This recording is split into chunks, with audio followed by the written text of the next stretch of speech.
Okay.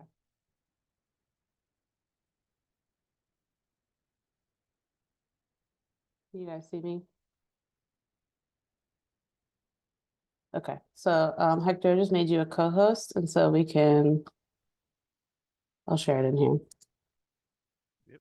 I think I need to close my cram. Oh, Okay. Shared in the main chat. Cool deal. Then how did I do the video? I need to leave.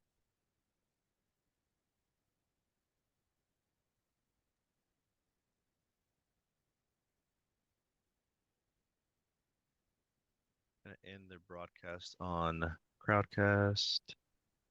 I also don't think we can start our video. Yeah, I think because the Crowdcast was recording us, I'm gonna close that one real quick and hopefully we can start our cameras now. Mine says you can't start your video because the host has stopped it. okay. Well, we're gonna figure this out. Every day. How do I?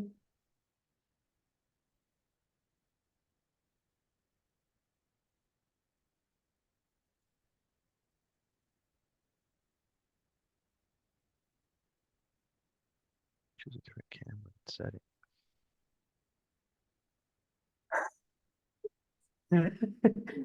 Hector, does your video work?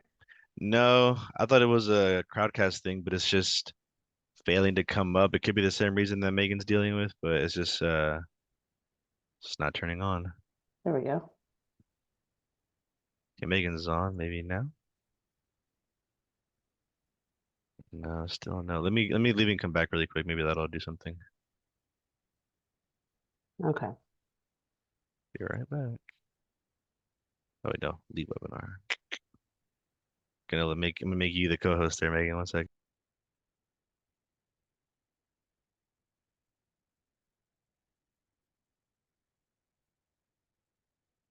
All right.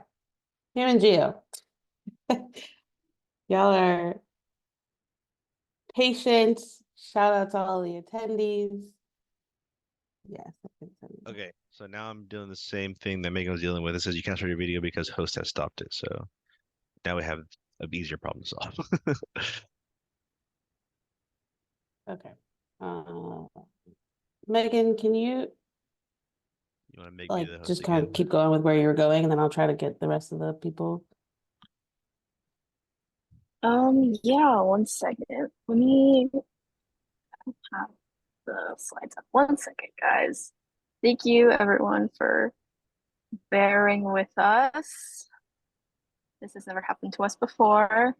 Usually Crowdcast works. Let me find. We were at.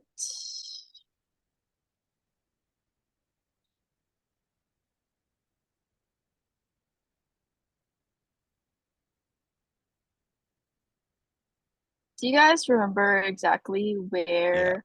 Yep, we're at slide 34. Okay. 34, Can you 35. share? Do you want me to share? I can share since I'm not rocking the camera just quite yet. Let me go ahead and pop that in. Okay, awesome. Yep. Hector, I don't have host anymore, so you'll have to make people. Yeah, sorry, Megan. Can you do that? Because I accidentally made you host when I left. Okay, yeah.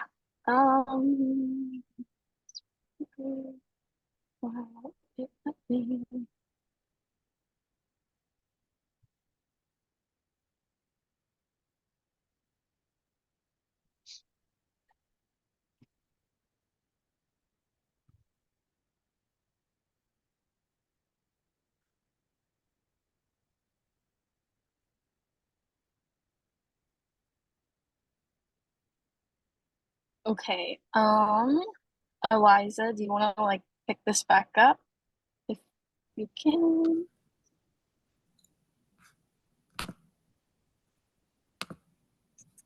Can you guys hear me? Yes. Yep. Awesome. So I'm having the same issue with my video. So I'm just going to keep talking to you guys right now, and you guys can look at amazing Megan, and Megan can make all my thumbs ups and stuff. So scales of analysis. So we talked about this at the beginning of the slides, but we're going to pick right back up where we left off. Thank you guys, everyone, for your patience. So scales of analysis is going to refer to the level or perspective at which a problem or issue is studied or addressed. So different scales of analysis are used for different issues. So climate change would be at a global scale of analysis, and deforestation would be at a regional scale of analysis. Moving on, here's even more scales of analysis. So there's local scales with a city or like shops highlighted. So a level of a particular community or neighborhood. So some issues would be physical, like access to water, or economic, like poverty. So you could see any of those with a local scale map. And then a regional scale map, like a map of schools in a state. So if you've ever looked up schools in Florida or whatever state you live in, that would be a regional map. And then there'd be a national scale map with a country colored by region. Like if you saw a state map, that would be of a national scale of analysis. And then a global scale of analysis, like the world map of COVID-19 cases, that would be a great example. The level of the entire planet issues like climate change, biodiversity loss, global inequality, or international regions, like an international political map. All right, guys, topic 1.7, regional analysis. Again, I'm so sorry, guys, about the size of the screen. We are working with what we have.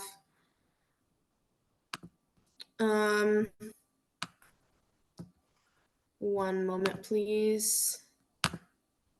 All right, so regional analysis is topic 1.7. So regional analysis is the study of a specific region or area with the goal of understanding its characteristics and patterns.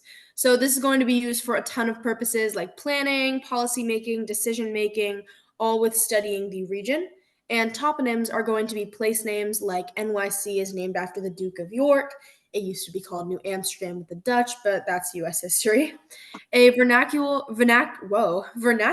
or perceptual region is an area defined by a common cultural identity of the people who live within a region.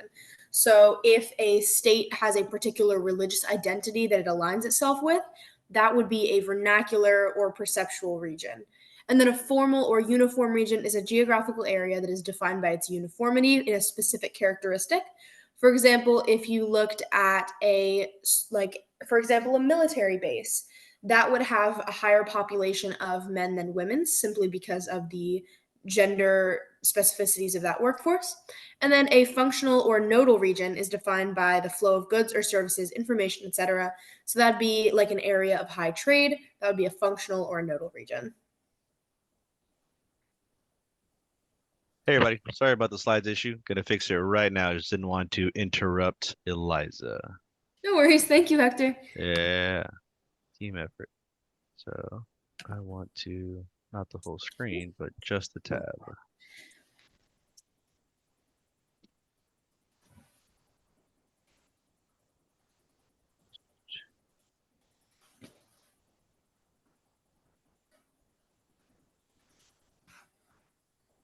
So please let me know if this is the right one. Is that better? Still no? It's still the same It's the size. same. Still same size? So when I share, there's not an option to share individual tabs. It only wants to share a whole like window or screen. Try making your actual screen bigger. You probably have like a half screen right now. I'm just on my second monitor, like trying to figure out if I do something like exit full screen, slideshow. Okay, and then if I go back to slideshow like that, and let's see, share screen again. Does that do it? Still no. All right. Not really. You want to try and handle it, Megan? Maybe more low tech savvy with Zoom than I am. I could try really quick. We Topic could. Sorry, go ahead. I'm just reading some comments to make sure they don't have a better idea than I do. We could also, because we're almost to like the 5-minute break point, we could just do the 5-minute break right now while we figure this out. Maybe that's a good idea. Or we just stop it at all. Yeah, you know what? Let's do that. Let's go and take a 5-minute break since we are on our 5-minute break, y'all. So that way we're not keeping anybody from, stretching their legs, getting some water. So right now our clock's at 6:55 on our end here in Texas. Why don't we come back at the hour and hopefully we have figured out not just a screen problem, but maybe some other problems as well. So again, we really appreciate everybody's patience with this as we figure these things out. You guys are awesome for your patience. Again, we'll meet you guys back here in an hour once we figure out the screen sharing problem. Cool. Appreciate you guys.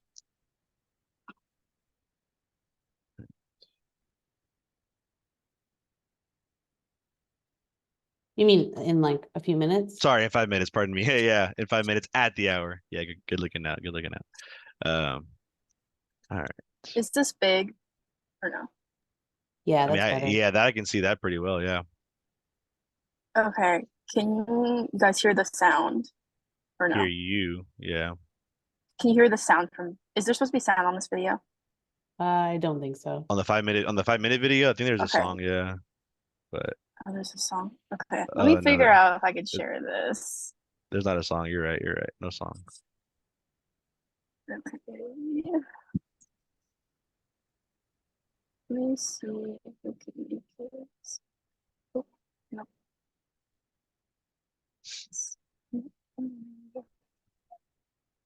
Okay, I'll just play this and then we'll deal with the problem later.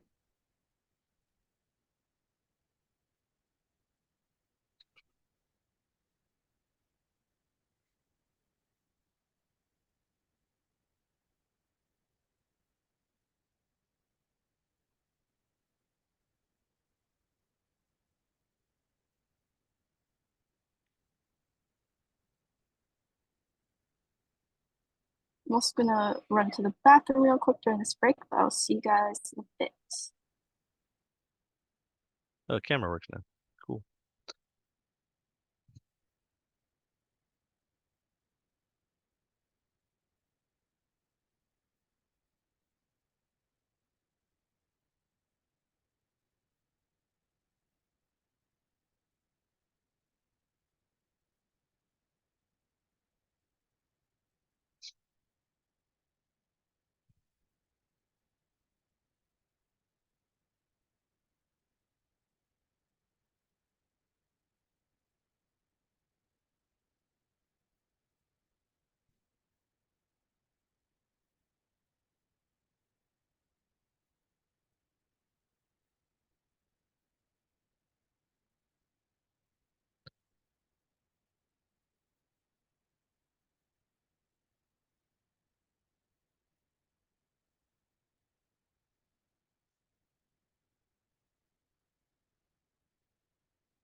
I don't know why the timer stopped. I'm gonna Oh, assume if we want to okay. come back on, I'll just put it here. We just fast forward it there. Yeah.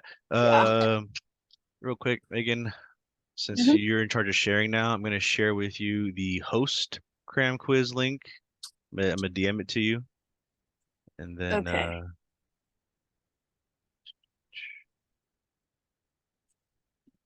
and then from there you can share the participant cram quiz.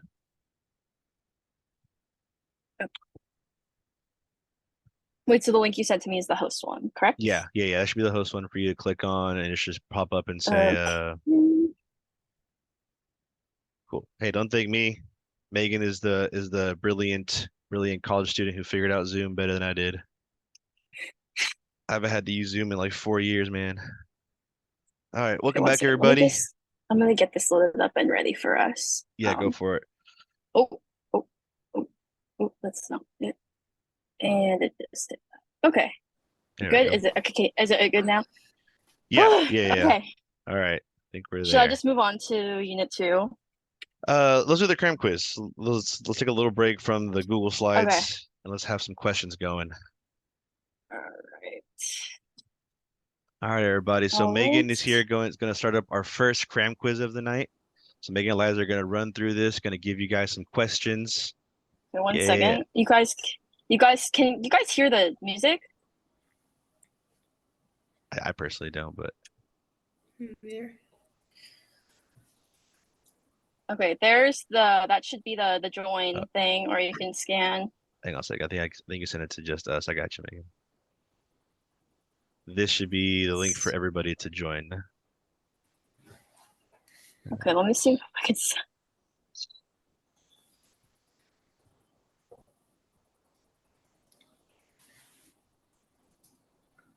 Megan, to have the sound when you share the screen, you have to click a checkbox on that modal first. I tried to and it didn't let me. Mm. I don't know why it didn't let me, but I couldn't click it. Let me see.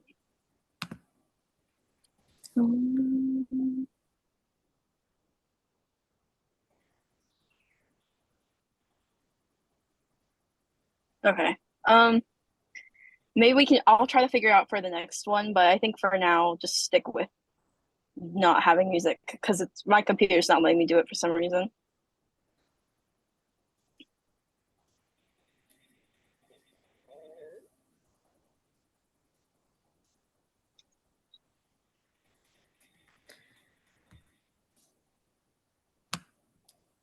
Okay, we'll start soon. So everyone just join. We'll start in about 30 seconds or so.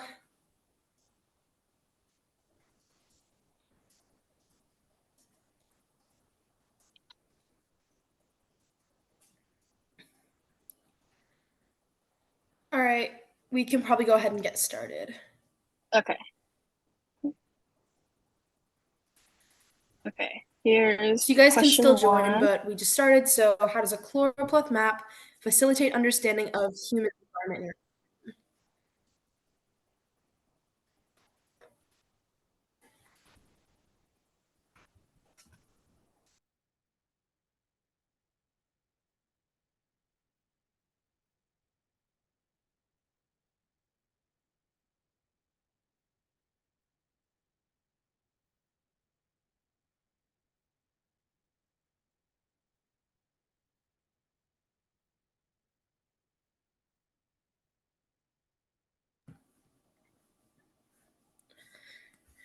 Yeah, thank you, Hector. Remember, on that AP exam, it is 55 questions in 55 minutes. So that's about 1 minute per question. And these are not AP style questions, they are trivia style questions, but similar concept. You're going to have to be looking at a stimulus and finding that answer in 60 seconds. Oh, 60 questions in 1 hour. Okay, 60 questions in 1 hour. It was 55 when I took it 2 years ago. So Yeah, it's also, I really recommend, while people are still answering, I really recommend if you're doing the multiple choice and you're like, oh my God, I don't know this question. Like, I didn't study it. I've never heard of this term. And you start like spiraling, circle it. Remember, everything you mark in the book does not count. Just circle it or like make like a star next to it or a big like X and then move on. It's one question. You come back to it if you have time. Do not perseverate over one question. That's how you lose time. And that's how you get off pacing. And that's like what I did, and I was fine. So I recommend just don't know it, skip it. There was probably like one or two that I was like, I've never heard of this term before. Just skip it, come back to it if you have time. I recommend like striking through stuff with like your pen, like the ones that for sure aren't right. And yeah, just watch out for timing because it can get really tough on like those multiple choice questions when it's like, oh, which one is like most likely, blah, blah, blah. because the wording is going to be more challenging. So you don't know it, skip it, or circle like a tentative answer and then move on. Okay, so I'm going to reveal the answer, and then Eliza, will you go through and explain it? Yeah? Yeah, sounds good. Okay. All right. Alright, guys. Awesome job. No, sorry, Megan. So vast majority of you guys picked A, which is the correct answer. So choropleth map facilitates understanding by showing how natural resources distribution correlates with economic development. So great job on that. It's not going to be B because it says by providing two-dimensional representations of elevation changes over a range. That would be a physical map rather than a thematic map. And C would be revealing predominant wind speeds and directions which affect transportation routes. That would be another kind of map, probably most likely a flow map to demonstrate how things change over time. So we can move on to the next question now. You guys did great. Yay. Okay, next question.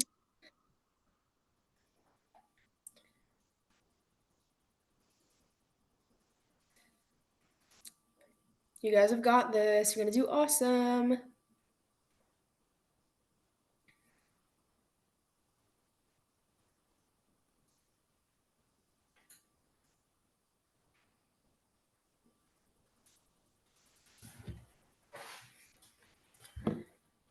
Let's see. All right, most of you guys have answered it.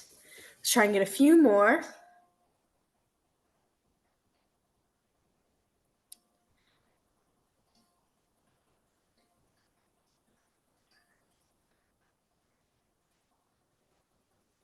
All right. We're going to reveal that answer. All right, guys, color distortion. Awesome job. That's 99% of you got it right. Don't stress if you didn't get it right. That's totally fine. But you guys did awesome on that. Yes, the key are distance, size, and shape are the types of distortion on maps. So awesome job. We can keep going. Yay. Question 3. I'm going to troubleshoot sound right now. All right. Awesome. We're going to make it a little bit shorter on these questions to practice that MCQ question length. So just pay attention and answer not as fast as you can, but as well as you can in a more rapid amount of time. All right, already a ton of people are answering. Awesome job.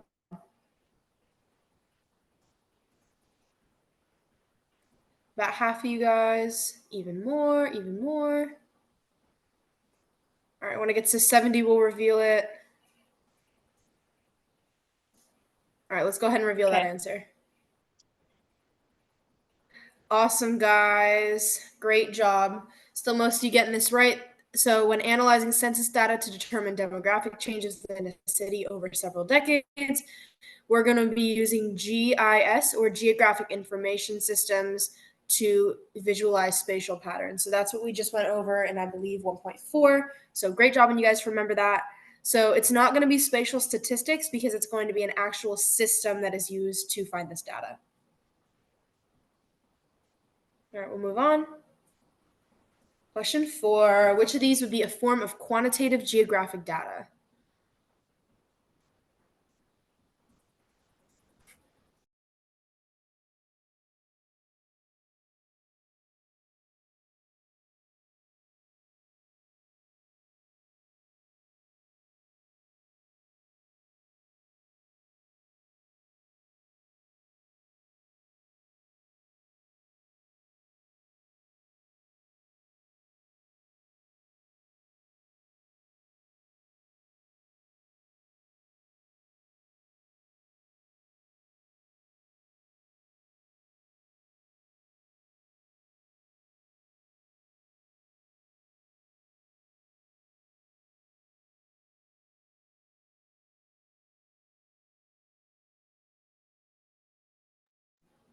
And then after All right, let's reveal that answer.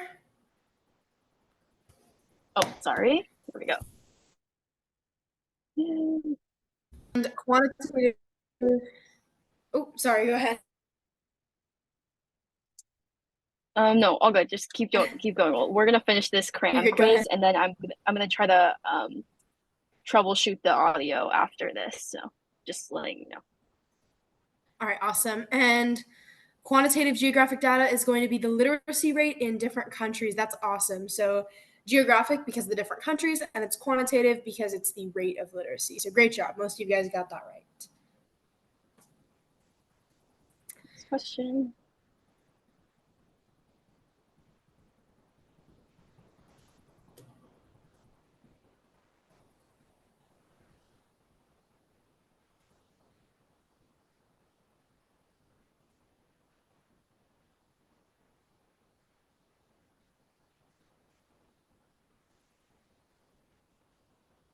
All right, let's reveal that answer. Awesome. Almost everybody got it. Yes, census data can be used in all of these situations. So we'll move on.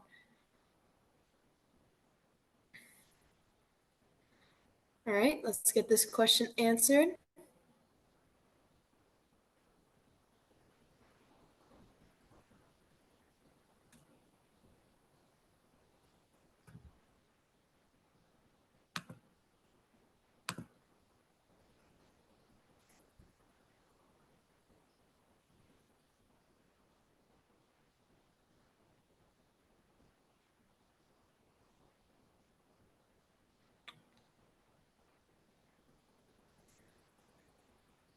All right, let's reveal that answer.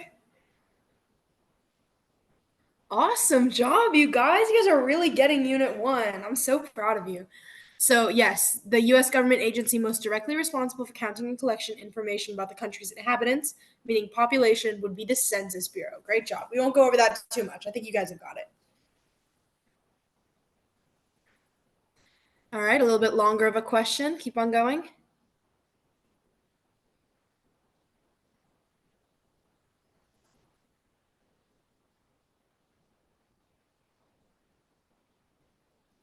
So Zoe, yes, this will definitely help us review for the AP test. For anyone who didn't see, she asked if since these are trivia style questions, will this help us review for the test?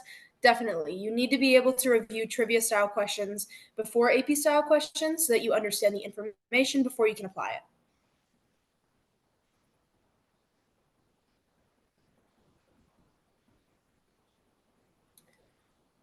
All right, guys, make sure we're answering this question.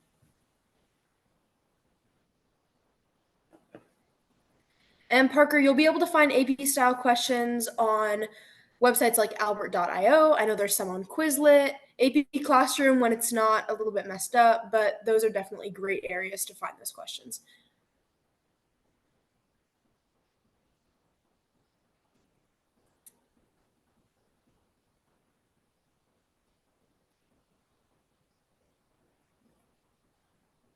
All right, we can probably reveal that answer at this point. Ooh, okay, so this one was a little bit more difficult, but that's okay. That's okay. That's room for growth. So, in terms of spatial interaction, which factor would most likely diminish the connectivity between places with increasing globalization? Oh, did Uh-oh. it just get rid of it? Yeah. It's not letting me do both. Okay. Sorry, guys. Let me fix that again. No worries. Yeah. Yeah, it doesn't let me share my sound. Okay. Sorry, guys. Usually it's not super awkward while we're just like waiting for test answers. It's usually we have this like super fun music. Okay. Yay.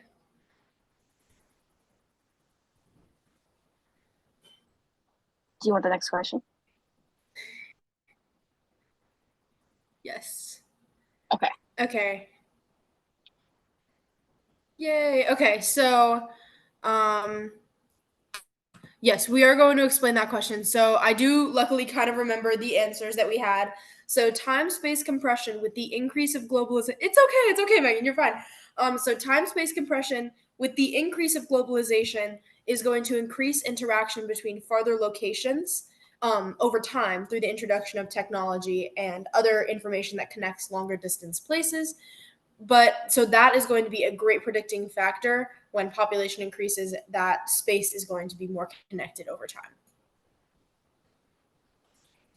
It did say diminish. It did say diminish. So certain areas with that introduction are going to diminish because the use of those technologies is going to be more prevalent. Can we get that question in the Q&A so we can move on, and then maybe Leah or Tejel can broaden that answer just a little bit more?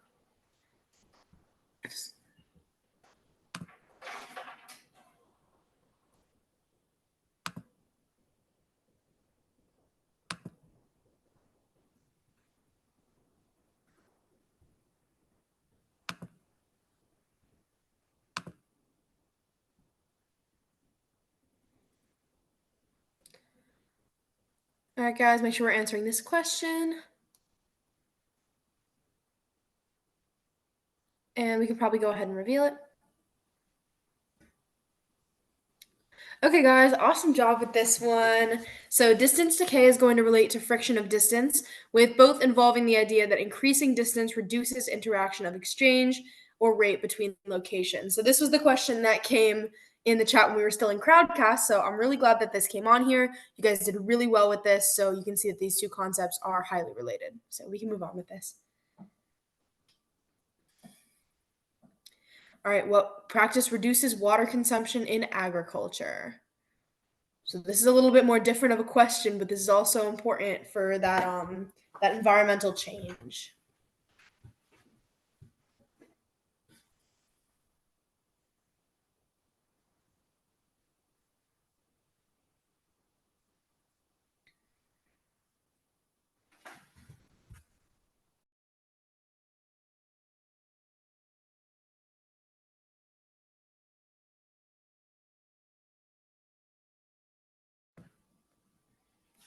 Okay, almost everybody. Let's get a few more people to answer. Yeah, we should be good at this point. Let's reveal that answer. Awesome job again, guys. You all are doing really great with this. So drip irrigation is going to reduce water consumption in agriculture because it's utilizing water that is already being irrigated. And let's see, the next is going to be utilizing high pressure sprinkler systems. So that is going to increase water consumption because it's so high pressure. Oh, that was B. I'm so sorry. Applying flood irrigation techniques. So that would be another good answer, but the best answer is going to be drip irrigation.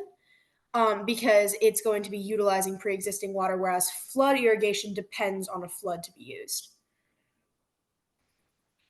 Yeah, a lot of the AP style questions will ask you like, what is the best answer? And I know that's really annoying, but that's why it's like in a lot of these multiple choice questions, 2 of them will probably look correct, and 2 of them will be like usually like pretty much like definitely wrong, but 2 of them will look kind of correct. So then you have to kind of think about which one's the most correct or best answer. Okay, next question.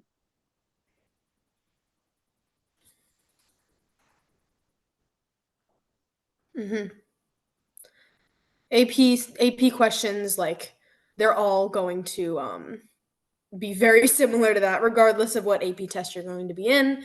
It's always going to be the most correct answer. That's why knowing all of the content is so important.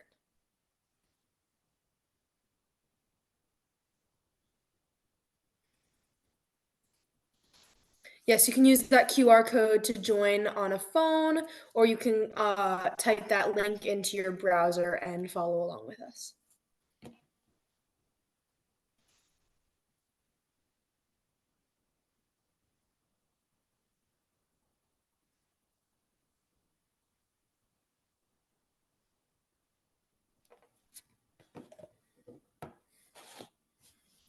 All right, let's reveal that answer.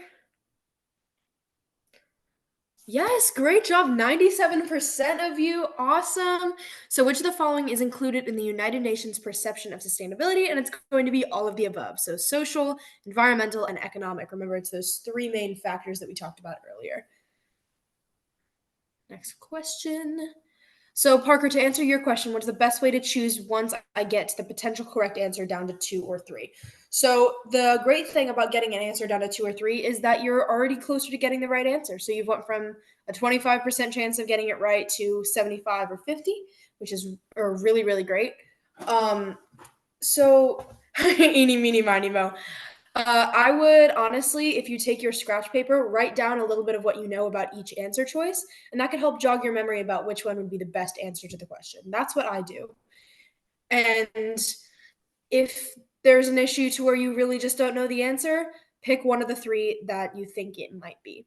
You always want to put an answer because remember, on AP style questions, there is no guessing penalty. So points are not taken away when you get the wrong answer, they're just not gained. It's also important to note like the phrasing in these multiple choice answers. Sometimes they'll put like a for sure sounding correct term, but it'll also have like a different concept attached to it. So it's important to like read the entire answer for all 4 of them, because you don't know, it might just pop a word in there to trick you. and they do that a lot for AP exams, so just be careful. Okay, should I reveal this? Yep. Like never miss a knot. Never miss a knot. If a question has a knot in it, make sure you don't miss that. Even like I always circle it so I remember. Yeah. All right. So great job, guys. A few of you got this one wrong, so I'll definitely explain this one. So poverty in the Canadian province of British Columbia, what scale of analysis would this most likely require? So that's for sure going to be a regional scale of analysis. So it's going to be seeing a province, which would be a regional. So province in Canada, for anyone who doesn't know, is more similar to what a state would be in the US. So that would be regional because a state in the US would be regional. I understand why you would say local, because if you weren't really sure what a province was, but national isn't the scale regional and scale of analysis isn't the scale regional and the scale of analysis is local. So it's going to be more similar for scale and scale of analysis. Scale might be more like distance based, but scale of analysis is always going to be dependent on this factor. So it's definitely going to be regional for this one. Great job, guys. Only 3 questions left in this one.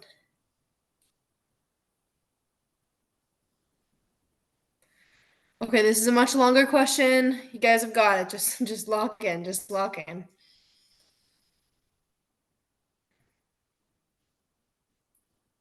So Parker, regions are going to be more referring to, oh, I lost your question. So regional is going to be referring more to an area in a particular country.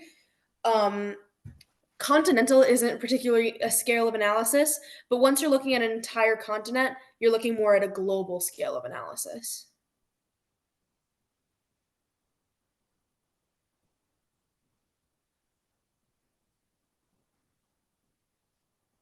Of course. It's also important for these longer questions with like longer answers, because they do exist on the multiple choice part. It's important to not get it and be like, oh my God, it's such a long question, and start freaking out. The longer ones like this, like sometimes they'll stick language in there to trip you up, you know. So you just gotta stay calm and relax and read them. Be like, okay, what is it asking me? What are the questions? And just calm down, because I've had those moments like in AP tests where it's like there's a long multiple choice question, and then I start freaking out, and then I kind of have to kind of ground myself a little bit. Just stay calm. It's okay. You'll want to freak out just because there's so much information, but just stay calm and try to do it to the best of your ability. Sometimes they even make the longer questions a little bit easier. Yeah.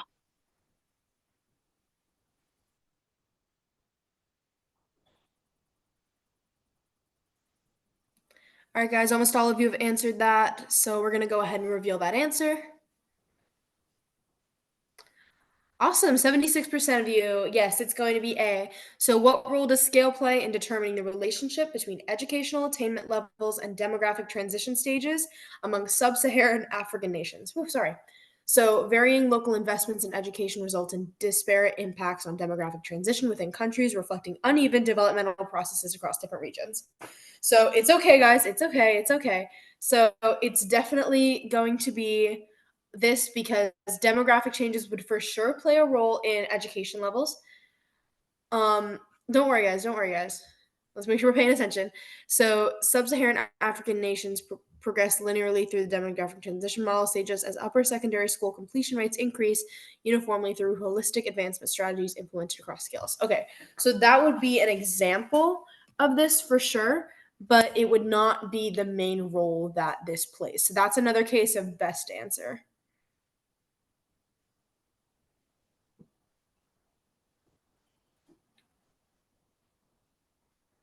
Ooh, this is good. This is good, guys. This is a great question. For sure, something you would see similarly on an AP exam, because this is more of an application style question where you're taking what you know and you're applying it to a specific answer. So this is a great question to have.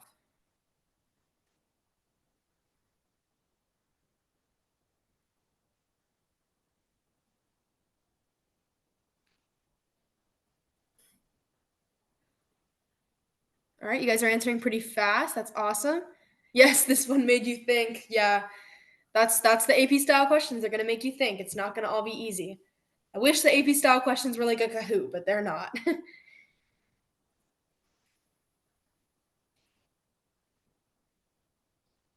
All right. I'll let like a few you answer. Yeah, we can probably reveal it slowing down a little bit.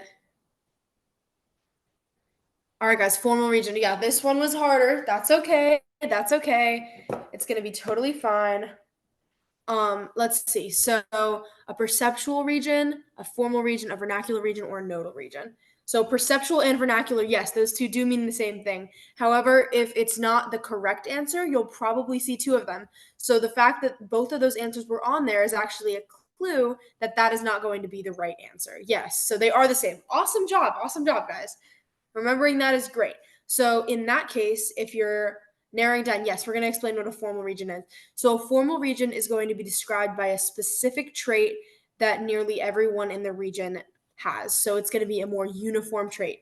So the French-speaking areas of Canada, that's a more formal trait because the majority of the people in that area speak French. So that's going to be a formal region. It's not going to be a nodal region because a nodal region would be replying to a specific node, and there's not a central area being, yeah, it never mentioned a node. So nothing is specifically stated in this question. Awesome. I'm glad that you guys were able to understand that. Remember, if there's any more questions you have about this question, because I know it was rough, just pop that into the Q&A for Leah and Tayshel. Yes, a nodal region is going to rely on a specific node for stimulus to be transferred. All right, we'll go ahead and continue.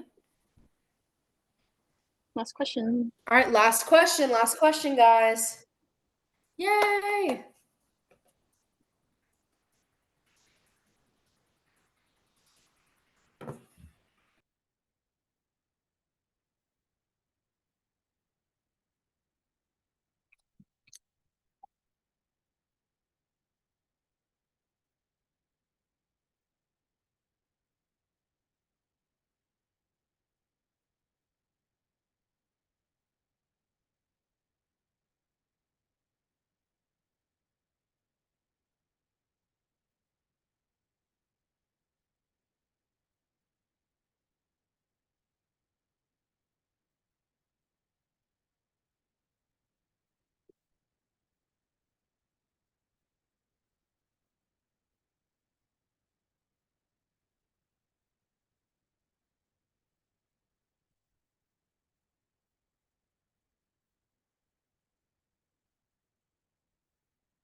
Okay, and I'm going to reveal the answer.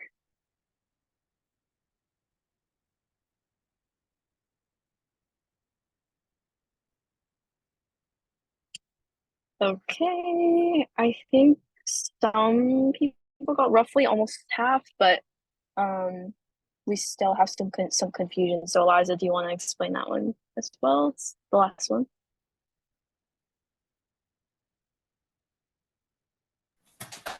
Okay, guys, so which aspects of a vernacular architecture would be least likely to influence urban sprawl in a rapidly modernizing society? So let's see. The good thing is the majority of you picked D, which is correct. So traditional roofing materials that require frequent maintenance. So that'd be like a vernacular or a cultural type of agriculture that is not going to influence urban sprawl because it'd be a more traditional style. I see a lot of you picked B, which was historical preservation districts that restrict new construction. So it's not going to influence urban sprawl in a rapidly modernizing society because it's restricting new construction. And a few of you picked A and C. So community preferences for single family homes over apartments. That's not going to be influencing urban sprawl in a rapidly modernizing society because it would not be modernizing as rapidly. And then local zoning laws that limit building heights within a city core would not be creating urban sprawl. Yes, I did mean architecture. I'm so sorry. Did I say agriculture? Yes, you guys got it. Architecture. All right, guys. So that is it for Unit 1. I'm going to be handing it over to Megan. for the rest of the for a little bit more of the Okay. time, and I'll be jumping back in at the end of unit 2. Thank you, guys. Okay. Here we go. Oh, that is okay. Unit 2. We're finally at unit 2, and because it's already 5:30, I'm sorry, but we're gonna be kind of going a little bit fast through unit 2. If you were here for the first preview night, a lot of this content in the beginning is very similar to what we went over for preview night, so it'll be good review. So unit 2 is population and migration. It's a great unit. I think a lot of stuff that you learn in unit 2, you do build on in other units, or there's information from other units. So it's a very good unit to study. 12 to 17% of the exam. The majority of units, except for unit 1, are going to be 12 to 17%.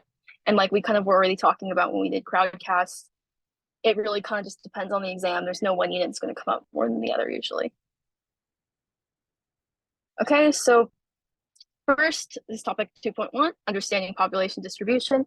And our learning objectives here are going to be to identify the factors that influence the distribution of human populations at different scales, and to define methods geographers use to calculate population density. So population distribution, it's very important that you know the difference between population distribution and density, because a lot of people get them confused. I know a lot of people in my class got them confused. I would sometimes get them confused if I was like in a rush and stressed out. So it's important to know that like distribution is going to be like a spatial pattern, and density is going to be a ratio of people to physical space. So, and if I like need to just quickly remember, I remember that distribution is going to be qualitative, density, think more quantitative. That's how I can usually remember that it's more of like a ratio rather than like just like the spread of people across the earth. So that's just an important distinction. I think you want to make sure you have like in your brain that they're different, not the same. Okay, physical factors, going to go over these really quickly. Physical factors could be food, water, shelter, lakes, rivers. I think that's pretty straightforward. Scales of analysis are really important. We kind of already went over those for unit 1. Eliza mentioned it, but for scales of analysis, I'm just going to go over really quick, but you can, by looking at data from different perspectives, it can kind of change your interpretation of it. So scales of analysis will occur on like a global, regional, national, or local scale. And again, like I'll kind of go over it more in depth later, but different scales can draw different interpretations. So it's really important to kind of pay attention to if a question asks you about different scales, that you know what exactly you're looking at. And this vocabulary term on the right here, inhabited land, it's also going to be like, to go more in depth into it, it's going to be land permanently populated by human societies. So that could be like an urban area or like a city with a dense population. So for example, like Los Angeles, New York, Chicago in the United States. And it could also refer to an industrial or agricultural land that is permanently used to sustain a human population. So that's kind of like an extra detail, but if you want to know that, it's helpful to kind of make all the connections in your brain. Human factors is a little bit more complicated. So at first people like settled near natural resources, but eventually the people themselves became an attraction. This includes jobs, friends, family. And people do, like historically, prefer to live closer to trade routes because that's obviously the transportation network, and you can just get more resources there as well. And a real world example with politics is in Canada, they have a military base called Alert, and it's going to be the most northerly community in the world. And it was close to the Soviet Union and allowed them to watch for hostile military activities. Okay, next we're going to go over the arithmetic population density, the physiological population density, and agricultural population density. Those 3 terms are important because they all deal with like the ratio of like land to people, but it's very important to note that all 3 are different because people often get them confused. So it's really important to know the like for me, I was like, okay, I want to know the concrete definition of all 3 and then know how to apply it. So the arithmetic population density is going to be the total number of people divided by the total area of a place. So it's going to be, calculated by dividing the region's population by the total area. And it's usually going to be expressed in people per square mile or kilometer, depending on the situation. Physiological population density is going to be the number of people per unit of arable land. So that's the only difference, is that it's per unit of arable land compared to just land. Arithmetic is just land in general. Physiological is arable land, which basically means, you guys probably already know, land that is suitable for growing crops. And this can also be used to determine a region's carrying capacity, which is obviously, you guys also probably already know this, but the population that the land can support without significant environmental like degradation or like running out of resources and stuff like that. And this value is going to provide insight into food security and sustainability. Okay, and a little more on physiological population density.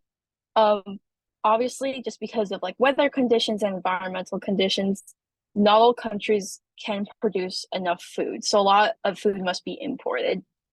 For example, like if we're talking about Egypt, Egypt only has 2.8% arable land. So of all their land, only like 2.8 is arable. And they have like a very large population, very densely populated. And the physiological density is 3,531.78 people per kilometer squared, and the arithmetic density is going to be 103.01 people per kilometer squared. So that's going to really indicate a small percentage of arable land, because the physiological density, remember, it's going to be the number of people per unit area of arable land.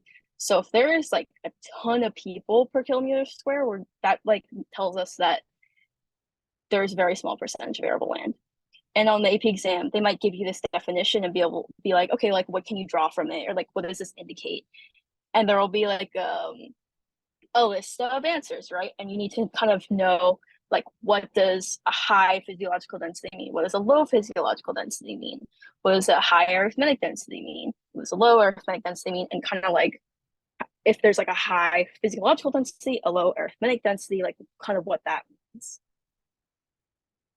And this also indicates the need for greater crop yields or other food sources, just because we don't have that much arable land and there are a lot of people.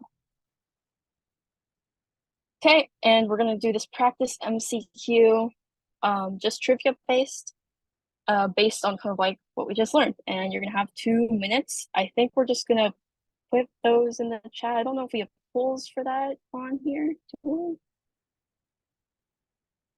I don't know if we do. Hector, do we have polls or no? Not in Zoom. Sorry. Just feel free to answer in the chat, Okay. guys. Yeah. All right, everyone just put in the chat. I'm going to start the timer. And so I'll keep it to a minute too, for sake of A minute? timing. Yeah. Okay. Want everybody to get used to it. So a lot of people are saying B. Much respect. It's interesting. It's interesting. Some of us are throwing in their A now. So physiological density. Think about our example. Think about the Egypt example. The physiological density was larger than the arithmetic density. Say, what does that have to do, right? Like, what kind of land is being involved? Is it all the land? Is it only a certain type of land? Y'all thinking?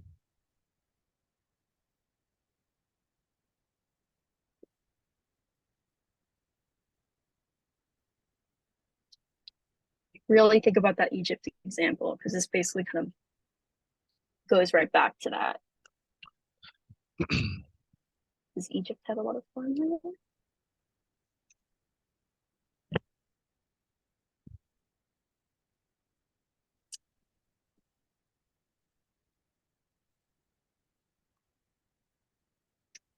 Okay. All right. So again, this is gonna be A. And the reason why it's gonna be A is because when we have a larger population concentrated in a smaller, like a super large population, and there's only a small amount of arable land, I feel like if you just use like, okay, like common reasoning, you're gonna kind of deduce that like, oh, there's like this, like if the arithmetic density, sorry, let me start over. Arithmetic density is going to be the total number of people divided by the total area of a place. So that's basically kind of telling you like how crowded it is. But the physiological population density is going to show you like people per unit of arable land. So if there's like thousands of people in physiological density and you have like 100 for arithmetic density, you clearly see that there's like a scarcity of farmland because there's like 1,000 people or something for physiological density. You're gonna be like, oh, if there's that many people per unit of arable land, that's gonna mean there's gonna be like a scarcity like in terms of farmland. So that just came directly from the Egypt example. So if you got it, that's great because it's really important to kind of know like the different situations. So yeah, I'm gonna keep going because we don't really have time.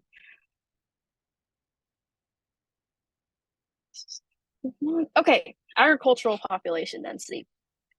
So this is going to be the average number of farms on arable land in an area. So that's going to be, again, if we're putting in calculation terms, calculated by dividing the population of farmers by the amount of arable land.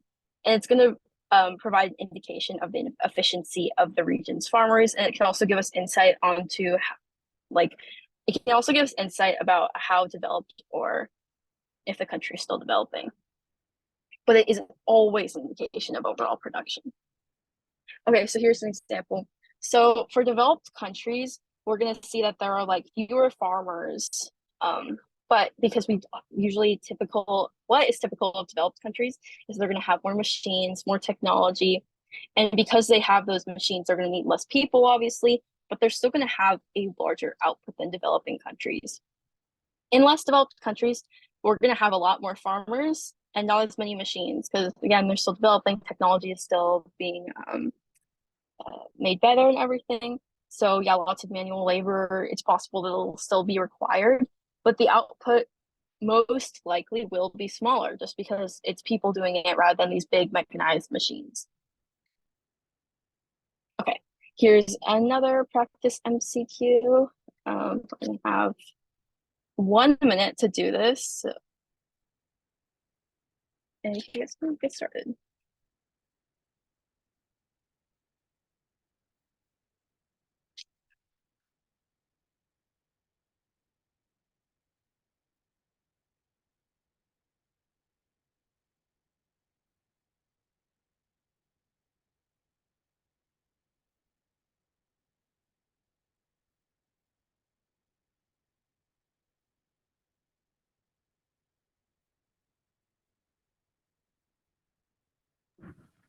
Megan.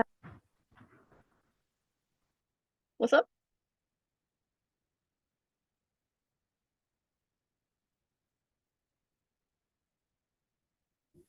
For anyone who doesn't know, Megan and I had a little joke where we would dance to the music during the preview night, so I'm a little sad to be missing it. Yeah. That's okay. We can just pretend there's music. Yeah. It's so sad. It's so awkward without the music. That's all right. okay. Gonna quickly go over this one just so we don't waste time. So we're gonna have a low agricultural density. So this scenario is describing like a situation with a large amount of arable land, right? So we're having large amount of arable land, small number of farmers. And that's going to indicate low agricultural density because like agricultural density, like the literal definition of agricultural population density is the average number of farmers on arable land in an area. So if we have lots of arable land and a small number of farmers, like just putting that together and knowing the definition of agricultural population density is going to give you D. So that's pretty straightforward if you know the definition. So that's why it's like important to like know the definitions, understand it, and be able to apply it. Population density and time, quickly going to go over this too. Density can vary by time of year. So because like there's like migration, people go on vacation, stuff like that. Density can also vary by time of day. So in this case, we're going to kind of use commuting as an example. So for example, in Manhattan, like New York City, there's going to be a ton of people who go there for work during the daytime and then leave, right? Monday through Friday, 9 to 5. That happens. Obviously, the population is going to grow in any major city or urban area during like 9 to 5, Monday, Friday. And yeah, those are like the two really important things. It's just important. It's not something you have to stress about. Just kind of keep on the back of your mind that like population can vary. Population density varies by time of year and time of day. Okay, 2.2, consequences of population distribution. So our learning objective here is to explain how population distribution and density affect society and the environment. Okay, implications of distribution and density. So obviously overpopulation means that there's more people than the land can support.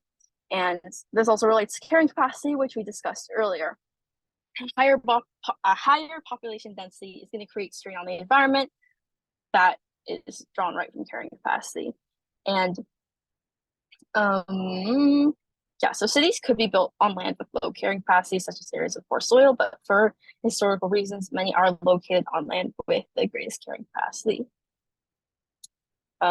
Also, like for population and depletion of resources, like yeah, so that's going to be like an issue. I can't really see the screen for some reason. Okay, that's going to be an issue as well. I'm going to keep moving on just because, yeah, we're like really out of time here. Unit 2 is super long, guys. All right, so implication, okay, infrastructure and urban services. When people want to live in a particular region, they're going to drive up the population density. So this on the right, this photo on the right is showing Chicago.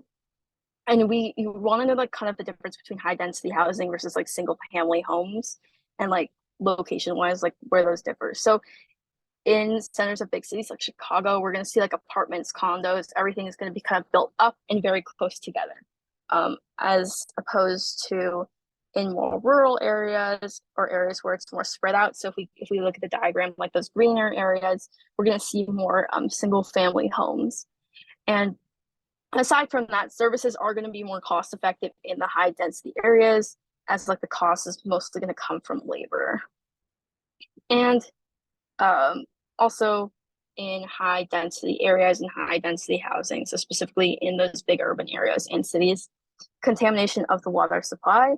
This is an example. Contamination of the water supply from a downtown area can make thousands of people ill because disease is going to spread quickly and it's hard to manage, especially if it's in a high density area.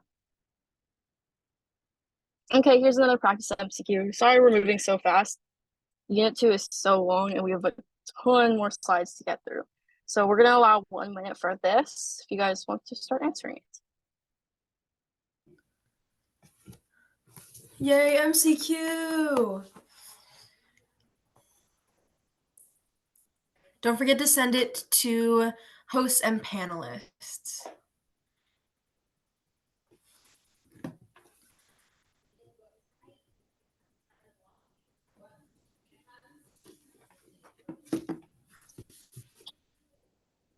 Awesome job, guys.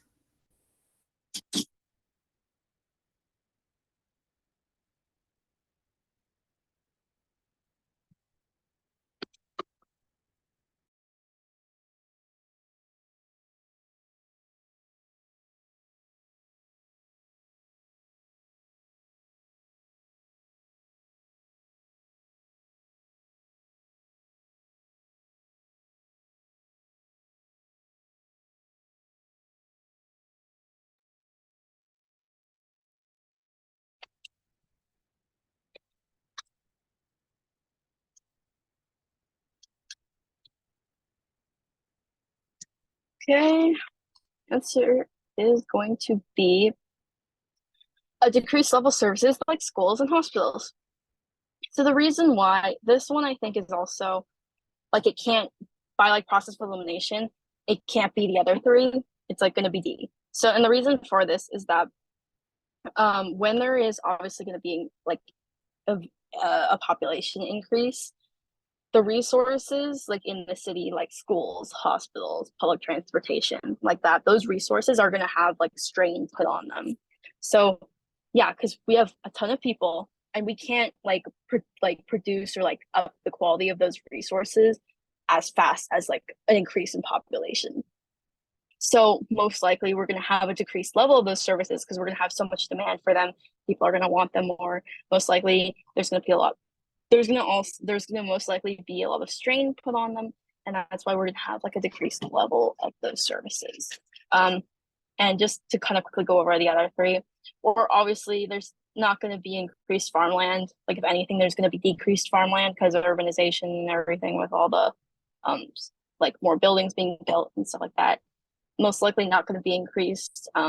Manufacturing, I don't think there's enough information in this question to kind of determine that. It could happen, but not enough information.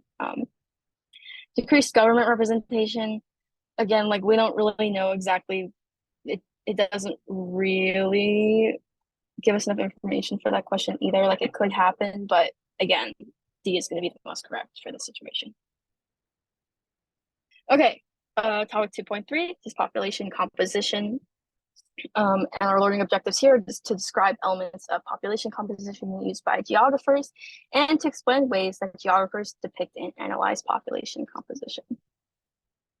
Okay, so members of a particular ethnic group tend to cluster in particular regions. So a historical example in US history is that like many cities in the United States, unfortunately, like limited neighborhoods where African Americans could live.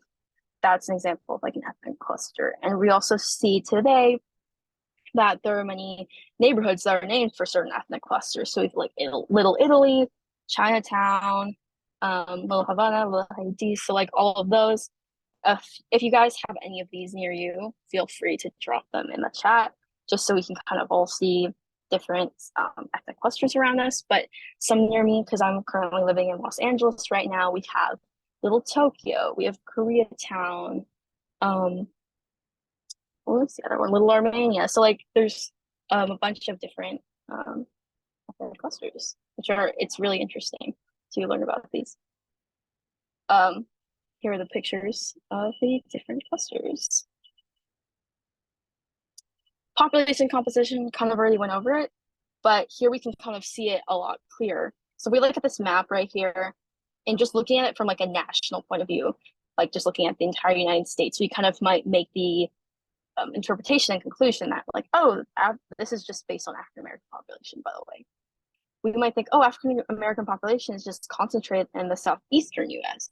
But if we like kind of look at it on a state scale and get kind of closer to just looking at the city of Chicago, we see that there are clusters like in certain large cities and in like maybe in particular neighborhoods only. So just if we're like, we want to make sure that we're looking at different diagrams and stuff from the correct scale, because it might tell you to look at it might tell you to look at like an image or a data set from a certain scale, and you just want to make sure you are looking from the right one, because again, interpretation can be very different depending on each one.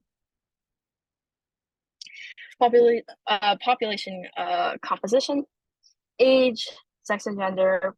I think this is all pretty straightforward. These are good examples, but the age can shape public policy. We have an example up there with Utah and Maine, and sex and gender can be affected by like wars, migrations, and government policies. So we're going to kind of go over that in a second.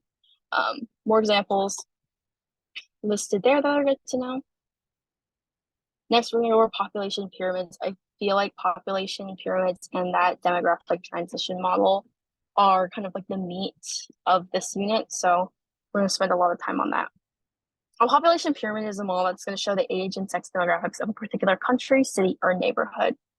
And yeah, it's going to be really important. It's going to be based on age and sex data, and it can show like many different changes and events in the world and throughout history, which is why these diagrams are very, very important.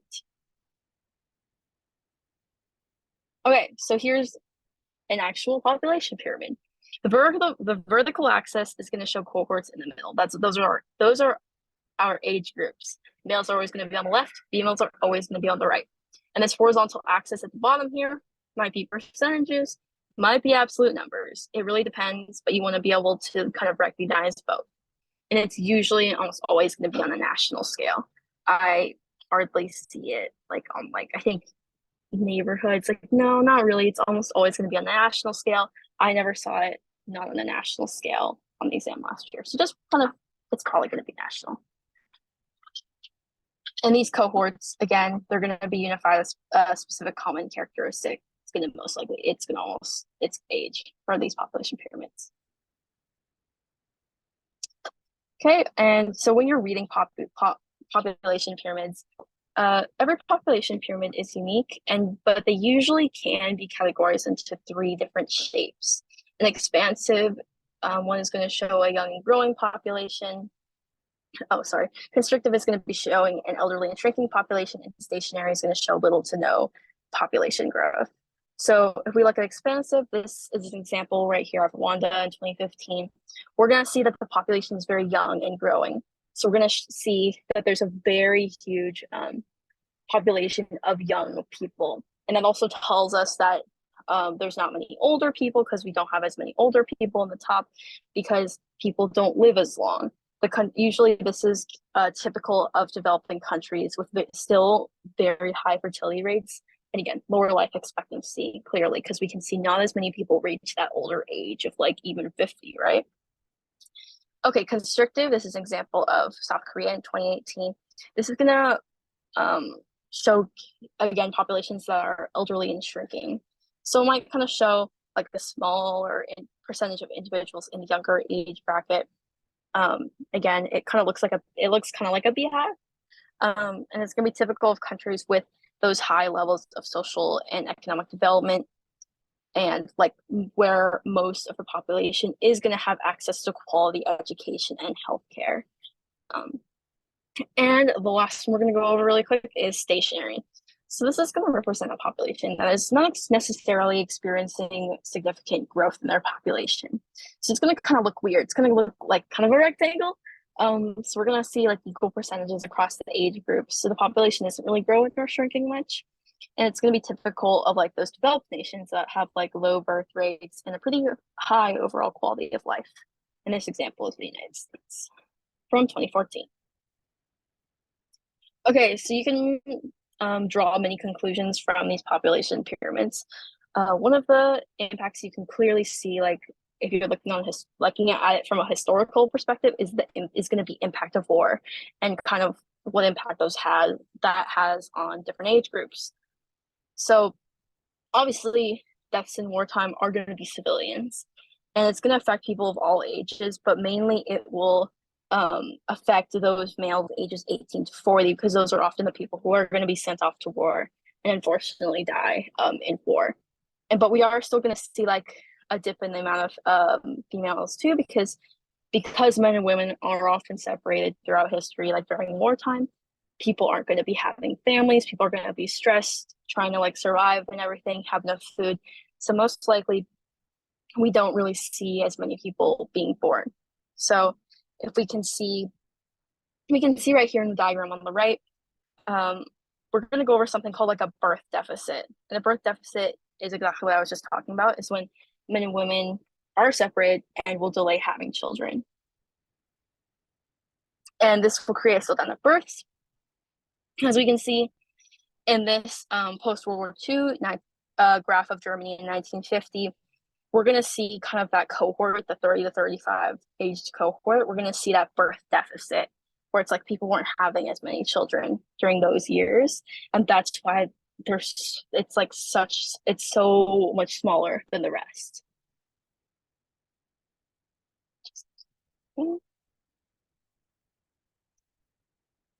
Next, we're going to talk a little bit about baby booms, busts, and echoes.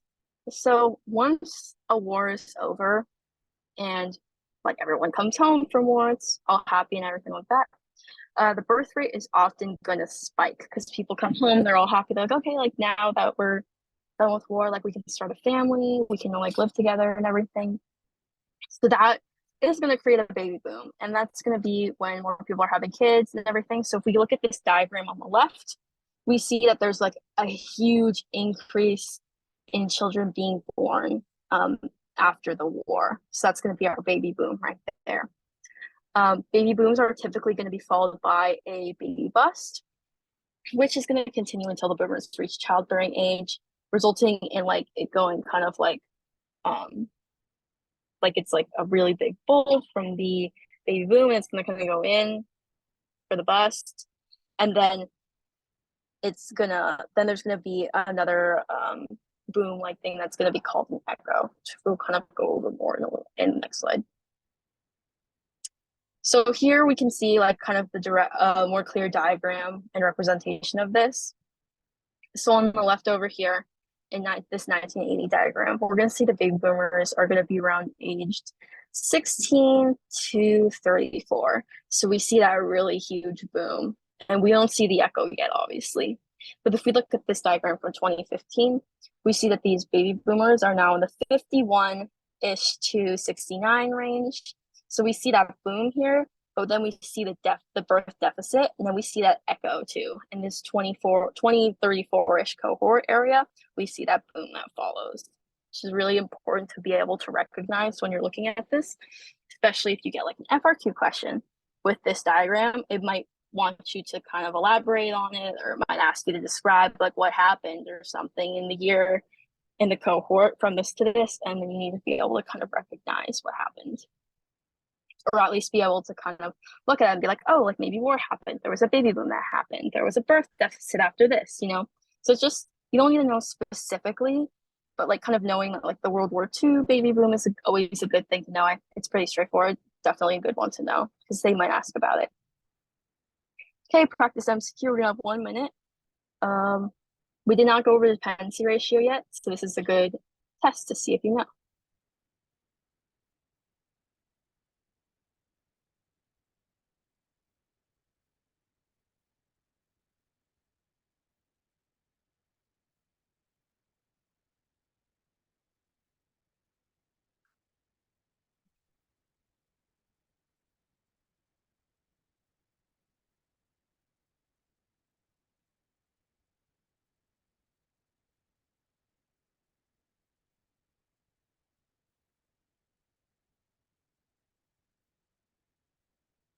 Think about like what the dependency ratio, what kind of goes into the dependency ratio, and what like a huge sudden increase of kids in an area would do to that dependency ratio,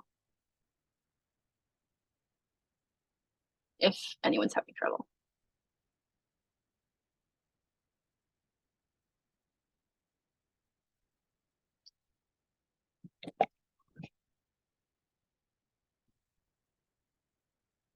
Okay, let's reveal the answer. The answer is going to be increased youth dependency ratio. So this explanation is that, so basically for the dependency ratio is going to be the number of individuals under the age of working. So that's individuals who are like really like newborns to like 14 years old per 100 individuals within the working class. So if we have a sudden like huge number of like babies who enter this population, we're going to have a very increased youth dependency ratio. So again, it helps to for these types of questions, if you do get this type of question on the AP exam, which it's possible. This is, I think, it's pretty straightforward if you know the definition. You are going to get those questions, so it's really good to know. Okay, migration, other anomalies. I'm going to go over a few of these. So when we see different pyramid features, it's important that we can kind of recognize some and be like, and immediately be like, oh, maybe this happened, maybe this happened, maybe that happened. So one of these pyramid features is going to be like longer bars for people ages 18 to 25 than for people younger or older. So one possible reason for this could be that there's like a small city that includes like a very large university, which is why it has a lot of those young adults. Or there could be a shortage of school funding, which causes families to move away when they have children. Again, these are just possible reasons. Good to kind of know these possible reasons, just in case you have to kind of pull a reason out of your back pocket on like an FRQ or something. Longer bars for people ages 25 to 50 than for children. There could be like an economic crisis that causes people to not have as many children. There could be a government policy to slow population growth and discourages births. Or there could be an epidemic that causes many infants to die. We don't know, but those are some possible reasons. Longer bars for people over the age of 45, that could be like a community in a warm climate that like attracts retirees, maybe like Florida, or like a lack of jobs could be causing young people to move away from the area. Longer bars for males and females, one possible reason could be that maybe there's an oil boom that attracts people for jobs that are traditionally done by men. These are just possible reasons. Good to know them. Okay, practice MCQ again. I'm going to give you 1 minute to do this and just answer to the best of your ability.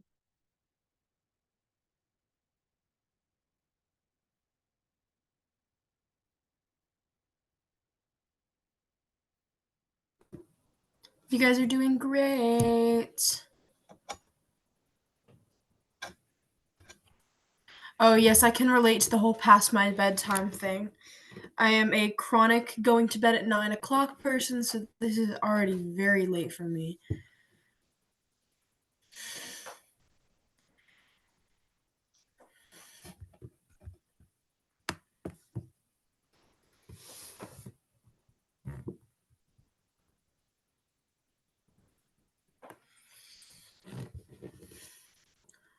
Oh, don't go to bed at 1 this close to an AP exam. Yeah, P exams are so like early, like they start at 8 a.m. man. And so you gotta make sure you get your sleep. Says the person who went to bed at 4 a.m. last night. But for your Oh my AP gosh, exams, for your AP exams, definitely right now is a good chance to start kind of getting into the habit of, at least since you guys are high school students, at least be in bed by at least 12 at the latest, because you want to make sure you have that rest. Also, psychologically, and if anyone here took AP Psych, you psychologically, it helps way more to get even like 3 hours more sleep, like 3 hours compared to like 7 hours or something. It will help your retention. Even if you're like, oh, should I cram the night before for an extra 3 hours, or should I sleep? It's psychologically proven for you to remember more that way than if you stay up, get like 2 hours of sleep, and then be miserable while you're taking the exam. It'll help you more to sleep. Please sleep. Okay, back to this. Okay, so this is most likely gonna show a population of retirees. Just wide at the top, narrow at the bottom. It's gonna I feel like that's also kind of straightforward, but we're just gonna see a lot more older people in the population. So most of those people are gonna most likely be retirees. Okay, dependency ratio. We're finally gonna go over it. So we kind of already went over like the youth dependency ratio. This is just the dependency ratio overall. So how you kind of calculate this, if you kind of want to roughly calculate it while your exam, or if it asks you to, which I don't think it will. I don't think it made us do it last year. But the dependent population is going to be individuals younger than 15 or older than 64 by the potential workforce, which is going to be those individuals aged 15 to 64. And this is only a rough estimate, but you can kind of like make certain like conclusions, draw conclusions, make interpretations from it. So it's very important. Interpreting it can really suggest differences in how people live in different places, which is really important. Yeah, so those are some examples there as well. I'm just gonna keep moving. Got a lot more to get through, guys. Okay, we're only 2.4. The learning objective for population dynamics is going to be to explain the factors that account for contemporary and historical trends in population growth and decline. So measuring the number of births is really very, very important. It's very important that we know the crude birth rate and the total fertility rate. So that crude birth rate is going to be the total number of live births per 1,000 people in a population in a given year. It's very important to note it's per 1,000 people. It is not per 100 people. It is not per 10 people. I sometimes got confused by like if CBR was 100 or 1,000 last year, it's going to be 1,000. Just try to like nail that into your head because it was hard for me to remember. The total fertility rate is going to be the overall estimate, but it's going to be the average number of children born to each female in her childbearing years. So we're going to see just generally today in the world, like the TFR was higher in the past than it is today, which is great. But basically, we're going to see a higher TFR in developing countries and a lower TFR in developed countries. Because in the past and throughout history, in developing countries, like families will usually have more children if like they need them to work farmland or help them on their farm or stuff like that. The more recognized farms become, less children might be needed. Just like kind of like that. Just it's almost always that these countries with a high TFR are going to be developing, and countries with a low TFR are going to be pretty developed. Mortality and life expectancy. So the most important factor in the increase in global population is going to be that rise in life expectancy. And obviously it's going to be the number of years that an average person will live. The most important factor in increasing life expectancy is the drop in the infant mortality rate. So, and the infant mortality rate is going to be the number of deaths among infants under 1 year old per 1,000 live births in a given year. So remember, this is again per 1,000 live births. So, in example, for like the state of Massachusetts in the 1850s, the IMR was 130 per 1,000. Today, the IMR is about 4 per 1,000. So clearly, you know, with medicine, healthcare, it's gotten a lot better. Okay, so why are people living longer? And kind of like rapid fire through these. There were advances. There have been throughout history advances in public sanitation, advances in agriculture, and improvements in healthcare. So for this public sanitation, like when we have these big industrial cities that are extremely crowded, so many problems, right? There's like cholera, like contamination of water, plague, and some solutions of this. Excuse me. We have the creation of public sewer systems. People would kind of boil water before paying for clean water through taxes. And there's just in general, there's the Department of Public Sanitation. So there's trash pickup. Therefore, there's going to be less rodents around. Everything's just going to be cleaner. And with it, all these advances, which is very great. Agriculturally, we had a lot more farmers in the past than we do today because we have a lot of mechanized food production. So, and we also have, we'll kind of talk about more, we'll talk about this more in a later unit, but we have better seeds, better fertilizers, better farming techniques, and effects, obviously less farmers, better food security, and small farms are going to often be consolidated into one large farm, and this is going to allow people to move to urban areas. Improvements in healthcare, this is also pretty straightforward. There's going to be vaccines, antibiotics, cure diseases, improve medical procedures, and all those are going to boost the life expectancy overall. So that's really important. There are some like stuff about smallpox, like the smallpox vaccine, super important. That was a huge improvement in healthcare and antibiotics in general. Okay, so the rate of natural increase is also a very important term. That's like, again, you should memorize it and know how to apply it. So this rate of natural increase is going to be the percent at which a country's population is growing or declining without the impact of migration. So it's really important to not include migration in this rate. Like, make sure you know that it does not include migration. And the formula for the rate of natural increase is going to be crude birth rate minus crude death rate divided by 10. So remember, like 10, 1,000, all of that gets confusing. It's important that you know each, like how to calculate each one, the definition of each one, because it can get confusing with a ton of definitions and numbers in your head. So, and these birth and death rates are going to be per 1,000. And there is the rate of natural increase in percentage form. It's almost, the rate of natural increase is always going to be in percentage form. And when you calculate that, yeah, the CVR and CDR, and you have this in there, it's per 1,000 people. Another thing that is very confusing sometimes to students is the population doubling time. So since the early 1800s, we would do a little history lesson, global population has been growing exponentially. So the time it takes to double in size can be estimated using the rule of 70.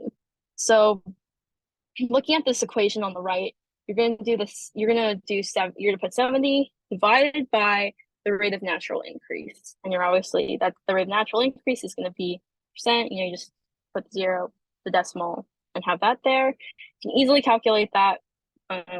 I believe maybe there was like one question, maybe one FRQ question that asked us to calculate doubling time.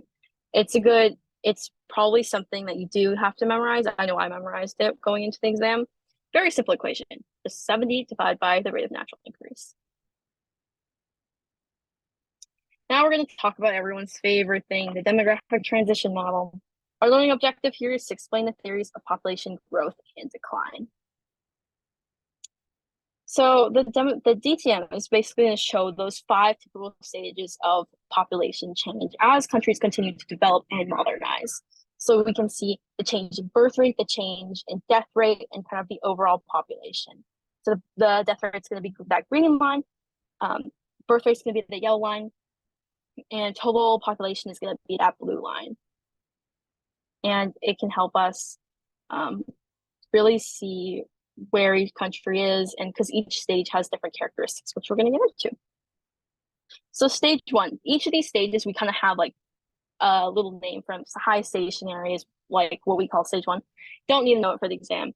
I just call it like stage 1 involved, and 2, 3, 4, 5. But it might help you to have kind of this thing to refer to. The birth rate, as we see in stage 1, is going to be high, but it's kind of fluctuating because the need for farm labor is kind of changing a little bit. The death rate's also going to be high, but it's fluctuating to reflect disease, lots of disease and poor sanitation. The population change is going to be very low growth. The CBR and CDR are both super high. So like right now, there's like not much growth or change. And examples today are like really scattered, isolated groups. Like there's no country that's like officially in stage 1 right now. Like just overall, this population is going to be very young, and it's like still very, very developing country. Stage 2 is going to show is basically what most developing countries are going to be in.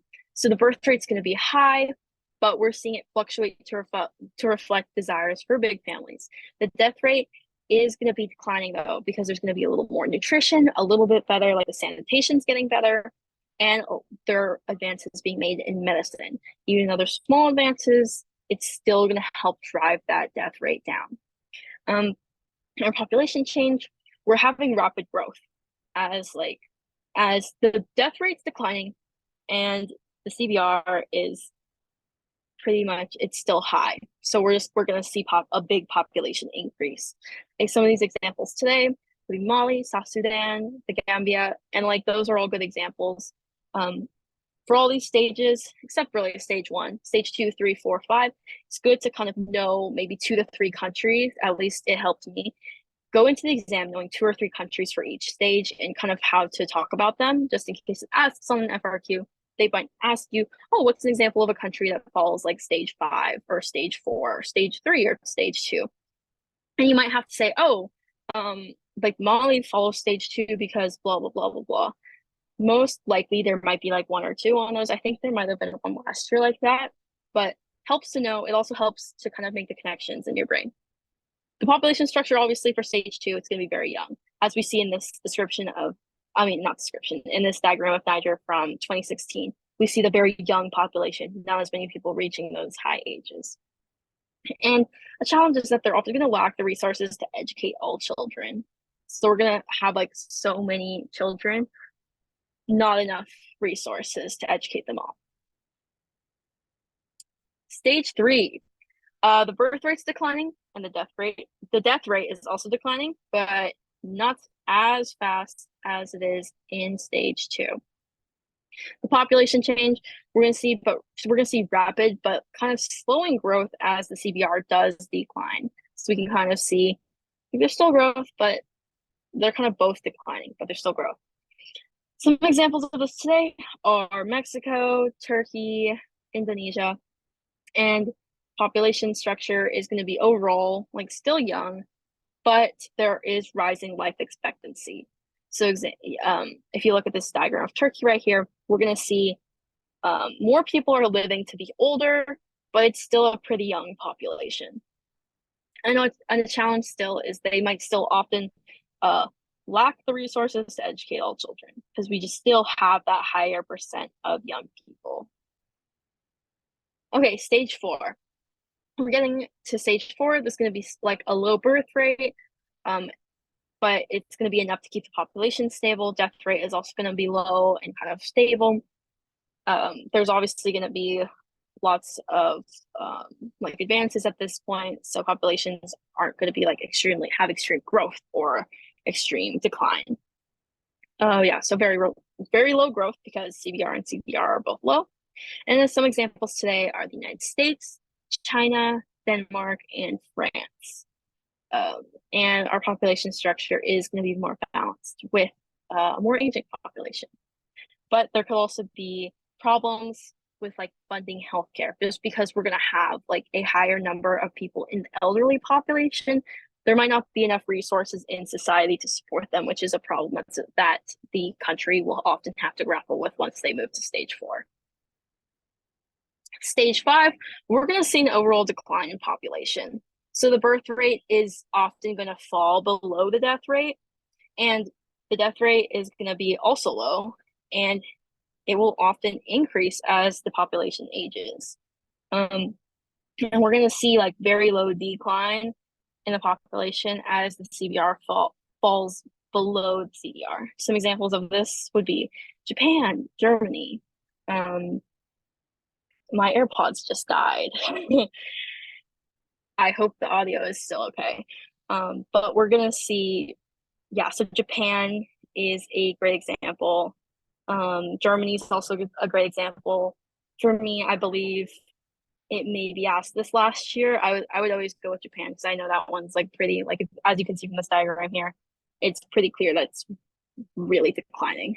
And the population structure, it's very old. It's lots of people in that elderly population group. So this is, again, when the country might start having issues with providing resources for those aging populations, which is really important to note for stage 5. Okay, we made it to the practice MCQ. I am going to start this time, and you guys can just put those answers in.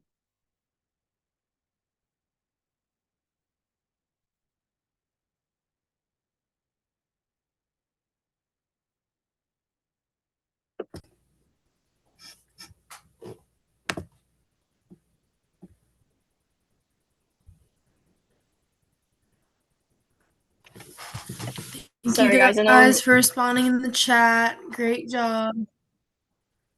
I know we're moving super fast. I know we're moving super fast through these, and I apologize for that. There's so much content in Unit 2. And we also had the technical issue. But Unit 2, it's a great unit. It has population pyramids. Again, population pyramids can be kind of used as like, maybe you're asked kind of something from a different unit later kind of might build on something from Unit 2. That's why I know Eliza and I really like Unit 2. But it's just interesting, Unit 2 can apply to a lot of stuff even outside the class. Okay, answer is going to be socioeconomic development. An explanation for this is that socioeconomic development is going to influence factors like healthcare, education, and wealth. And these all are going to impact population growth. And obviously population growth is going to drive that country's population through the stages. Climate change, it's not really going to affect us entirely unless there was a catastrophic issue. Geographic location, a country can't change its geographic location, so not going to be geographic location. And political ideology, most likely not. Okay, and here is our AP style MCQ. This is really, really helpful because we get both a diagram and a data set.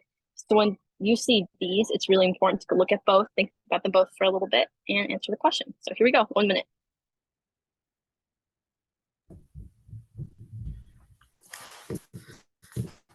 I just want to appreciate everybody who's staying super productive in the chat. It's really, really great of you guys.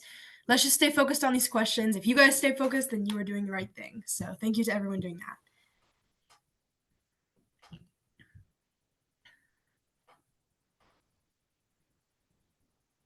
And don't get discouraged if you don't do as well in these first stimulus-based questions. They're really difficult to start out, but as soon as you practice, they get a lot easier, I promise. And I can give kind of a little hint. When there's going to be a negative rate of growth, we're obviously going to see the death rate go below the birth rate. That's kind of a hint. That's a big hint if anyone's having trouble.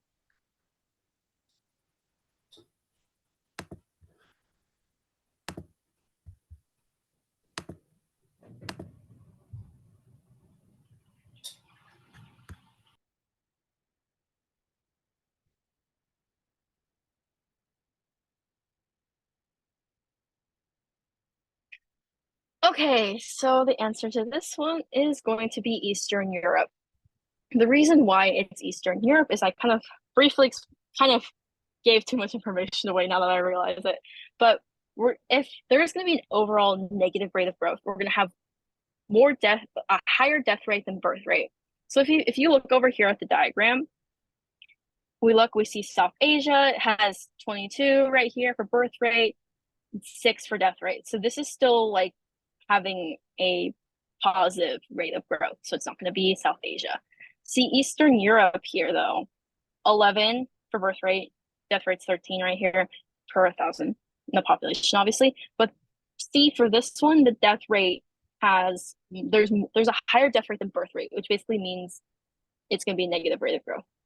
And see these other two, North America, North Africa, still positive rates of growth right here with the birth rate being higher. So Eastern Europe is going to be your answer. Hey, sorry, Okay. Megan. I didn't mean to interrupt you, Megan. My fault. Just want to address some situations happening in the chat. And so listen, I don't know, man. Almost 30. I don't have time for this. I'm gonna address you like really directly here, Avery, or Saja. Sorry. Look, dude, I don't know what else to tell you. I'm the teacher host. I talk to my bosses at Fiveable, and I straight up have like the ability to do that. I don't really have anything else to say to you. I don't know what else is gonna happen. I don't know if you get your money back. You can follow that up with like literally anybody else, but I'm just gonna keep banning you if you keep showing up. I was just saying, like respectfully, dude, I don't know. I'm really sorry for what it's worth, but like this is a professional setting. We're here to to do stuff like review and learn. I don't really know why anybody would think this was like a different situation. Um, nah, I don't, yeah, like I said, I don't know. This is like one of those things where you guys are young, right? Like you guys are mostly freshmen and you're like 14, 15, maybe 16 tops. Like this is one of the things where like you kind of learn, right? Like as you get older in like real life, this is not really gonna happen. Like you're not gonna go around life and being like, oh, I get to say whatever I want, do whatever I want because I'm behind a screen, or like you don't get to go to like a business and be like, hey, what if I just start talking crap to people and things like that? It's not really how life works. Despite your age. Like so learn that now. Take the L. I don't know. I'm sorry, dude. Well, not I'm like I'm sorry, but I'm not really sorry. So peace out. All right. Anyways, yeah. So sorry for letting that happen so long, everybody. I know that was really disruptive to everything that y'all were doing. I just really wanted to let Megan finish because Megan was doing a really good job and has been doing a good job. So anyways, I'll reiterate this at the end of the session, but just keep in mind that this is like, again, a professional setting. You guys paid money to be here, or maybe your parents or guardians paid money to be here. Like, I see absolutely no reason to let anything or anybody get in the way of that. Like, the simple truth is that I'm a teacher. I do disciplinary stuff all the time. I deal with students like Saja pretty regularly. I'm not really like taken aback by that or any behavior like that. It's just like this is behind a screen. And so it's one of those things where like, what do I do behind the screen? So it is what it is. Anyways, Megan, I'm so sorry for interrupting. You're awesome. Thank you everybody for being in the chat. Thank you for your kind words, everybody. I'm not anything special. I'm just a 30-year-old dude with like no patience. All right. Anyways, back to review. Okay, can you guys still hear me clearly? Both my AirPods just died. We hear you great, Megan. We hear you great. Okay, awesome. Yay.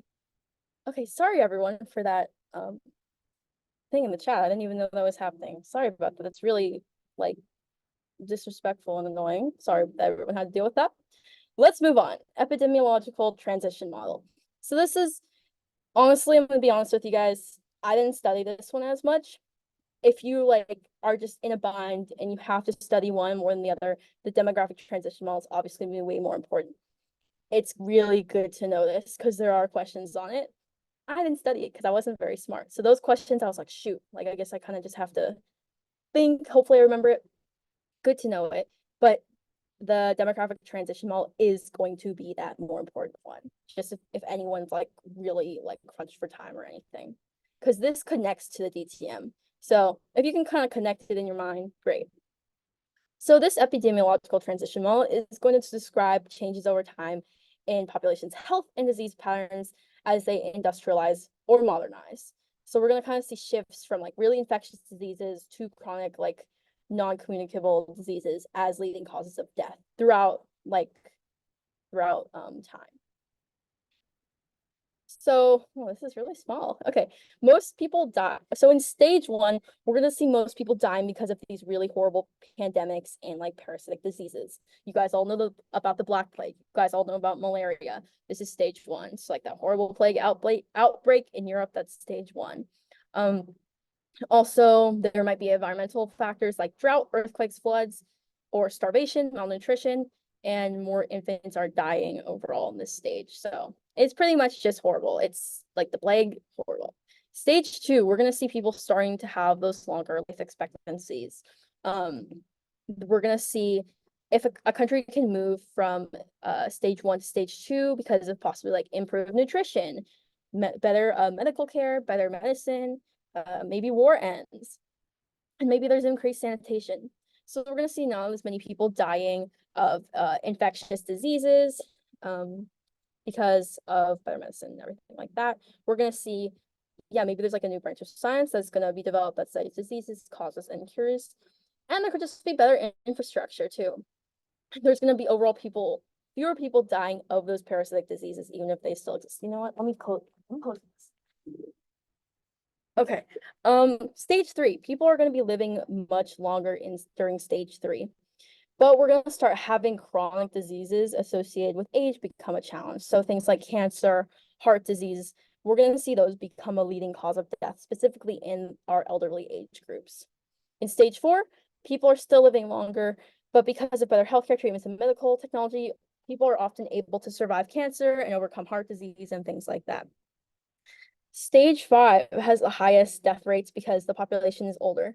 So we're going to have a negative natural increase rate. Could be 3 reasons for this that are pretty typical. Disease evolution is really important, and it's really scary. Infectious diseases, like often at this point, have evolved and established resistance to drugs and other treatments. There could be poverty. So like there's obviously just going to be these infectious diseases. They can spread more easily through these pockets of society, like the ones in poverty. These people are often closer together, might not have like the best healthcare, and increased connections overall. The world is very connected these days, as we all lived through that COVID-19 pandemic. Like we know how fast that these things can spread through air travel, through trade routes, through trains, highways. Literally, things can spread so fast. So like something like AIDS can spread when it spreads from person to person through blood or like sexual fluids. It can be unknowingly spread around the world, and it can happen like that these days because we're so connected. I remember when I was practicing this, I was like, oh my God, like disease evolution and like increased connections and stuff. For some reason, it just reminded me, if you guys have seen like the HBO show The Last of Us, like it just made me think of that, and I got really scared. Random little brain break there, but yeah, stage 5 is scary because we haven't really reached that stage yet, but like the whole antibiotic resistance with these sickness, like these illnesses becoming like resistant to it, it's a scary thing, and that is part of stage 5. Okay, everyone's favorite, Malthusian theory.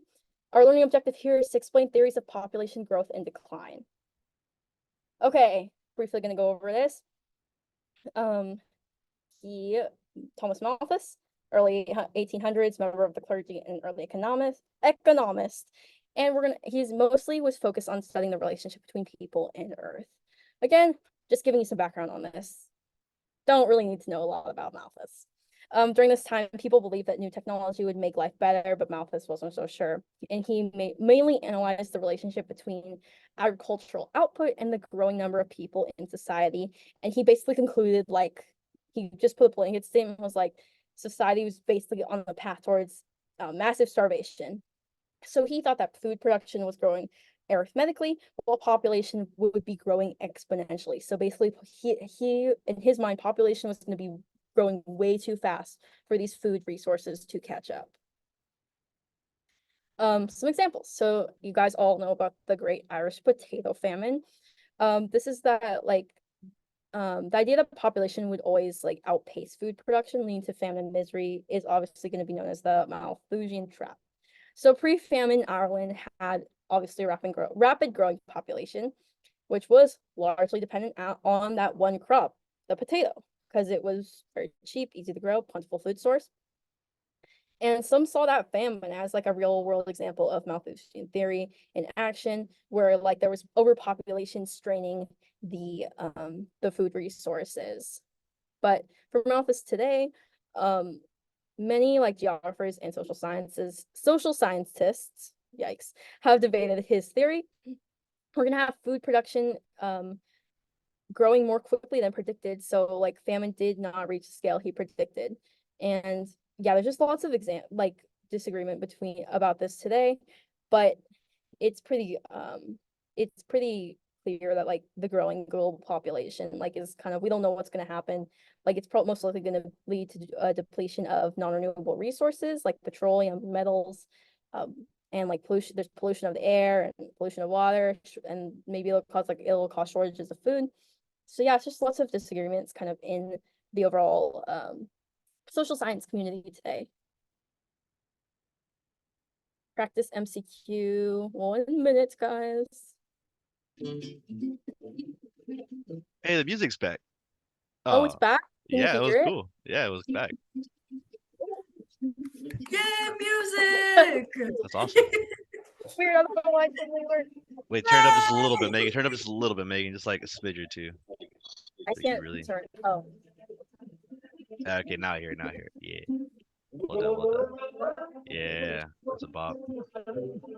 Oh yeah, that makes sense. You're probably right about the AirPod thing, right? Yeah, real quick, while you guys are answering, I appreciate y'all's patience with us today regarding our technical difficulties earlier. Tomorrow, I'm gonna make sure we have a backup plan in place, just so if we do have to deal with crowdcast issues, we can switch to Zoom ASAP and not waste anybody's time. While I have you guys here, and before we answer this multiple choice question, I wanted to take a quick little survey, and you guys can just respond in the chat. Do you guys want to finish as much content as we can for Unit 2, or do the cram quiz practice before we end tonight? Because we only got about 20 more minutes. Just want to see what you guys are vibing with as a group. All right, I'm seeing some mix, but it's leaning pretty heavily towards the cram quiz. Well, what's going to happen is we're definitely going to finish the content. It won't be ideal for our scheduling, but we're just going to kind of fill in the gaps we need to the rest of our 5 days. If you look back at our schedule, you'll notice that the end of Unit 7, there's a couple of time for some review space there, and our 5th day is really just a whole lot of extra reviews. So there's time to finish the content for sure. But I just want to make sure that we do right by you guys as much as possible. It looks like the majority wants the cram quiz. So Megan, Eliza, is it cool with you guys if we finish the topic we're on now and then switch to the cram quiz? Is that cool with you guys? Yep. Cool. All right, I appreciate y'all. Let's go ahead and do this multiple choice practice, and then we'll switch to the cram quiz after we finish this topic. Appreciate y'all. So for this is going to be D. And the reason for this is that obviously that Malthusian theory is going to say that if population growth outpaces like food production, agricultural production, it's going to lead to famine and higher mortality rates, because there's going to be significant insufficient resource stability. So obviously for D, it's obviously going to be the answer. There could be widespread food scarcity leading to famine and increased mortality rates. I think that's pretty straightforward. Again, it really just helps to kind of go over these terms and stuff, because you do need to know the definitions of the vocabulary terms and stuff like that in order to apply it. Okay, so are we just gonna, do you want me to finish this one? I don't. Yeah, Okay. It's still part of the same topic. Go ahead and finish the rest of this topic, Okay. and then we'll go to the cram quiz. This guy, good to know him.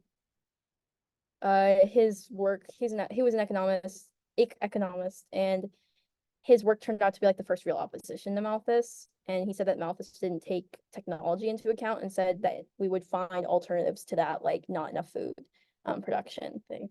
I personally did not study this guy when I took my exam. So if there's one thing you don't need to study, you don't need to study him. But like it's good to know again, to kind of have the timeline in your brain about like the whole Malthusian theory. It could help to know this guy.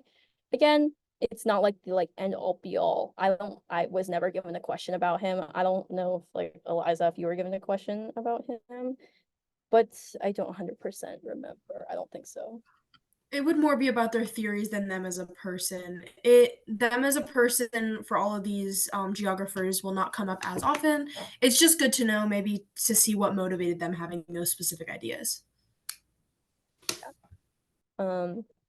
Yeah, so basically he disagreed with Malthus. So this was the guy who disagreed with Malthus. That's kind of like a good thing to know. Okay, practice MCQ. 1 minute.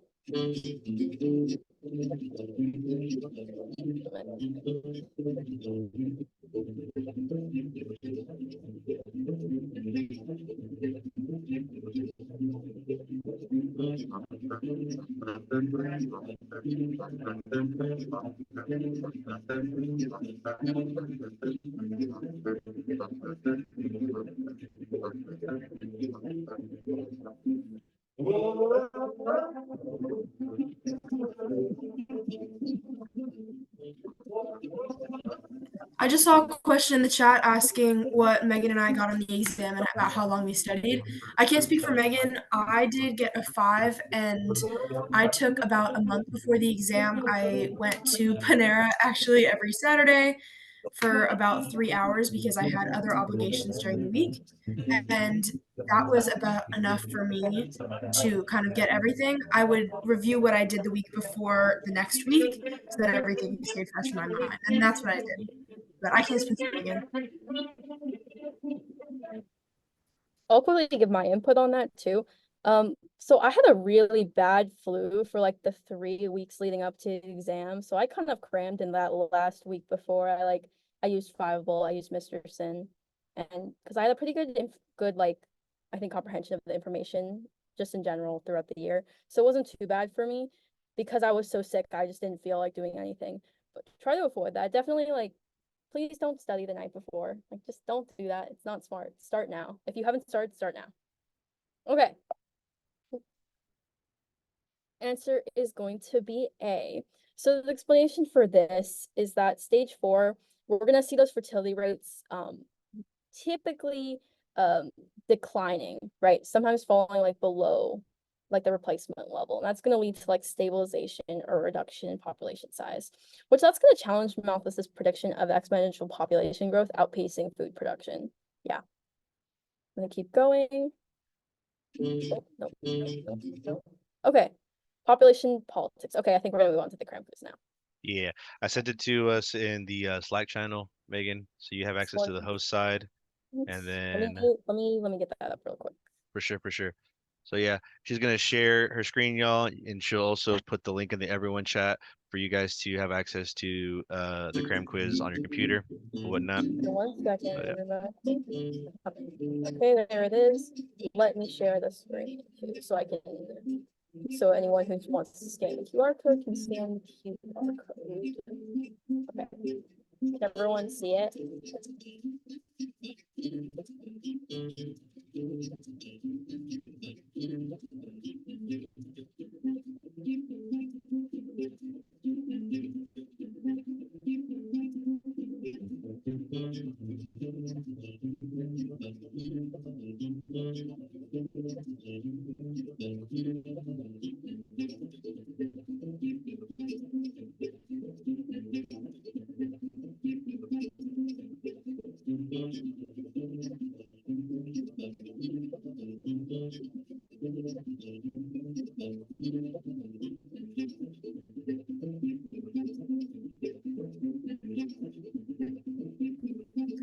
Megan, I think you sent the link to hosts and panelists. Can you send it to the full chat? Oh, I didn't send it? I'm so sorry. Okay. You're all good. You're all good. Someone did, okay. Sorry, guys.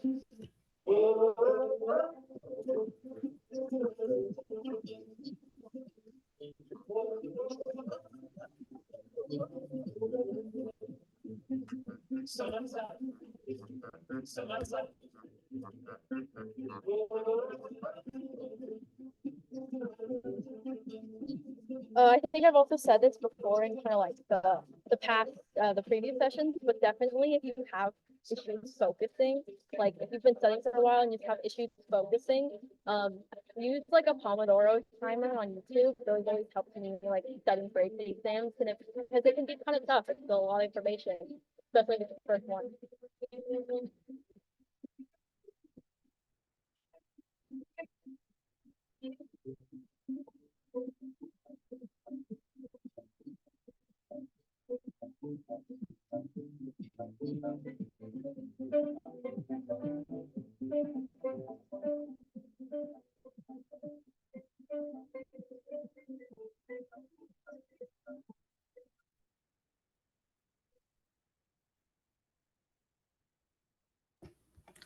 We can probably get started with it at this point. Okay, I'm gonna get started right now, guys.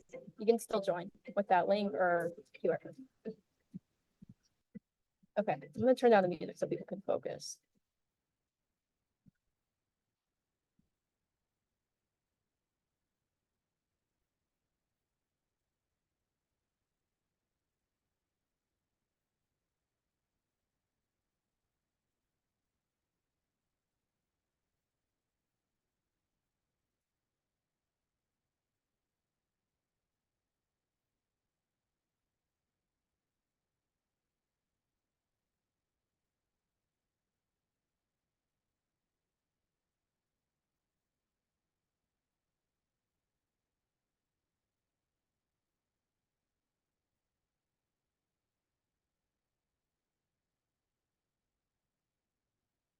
Okay, almost everyone.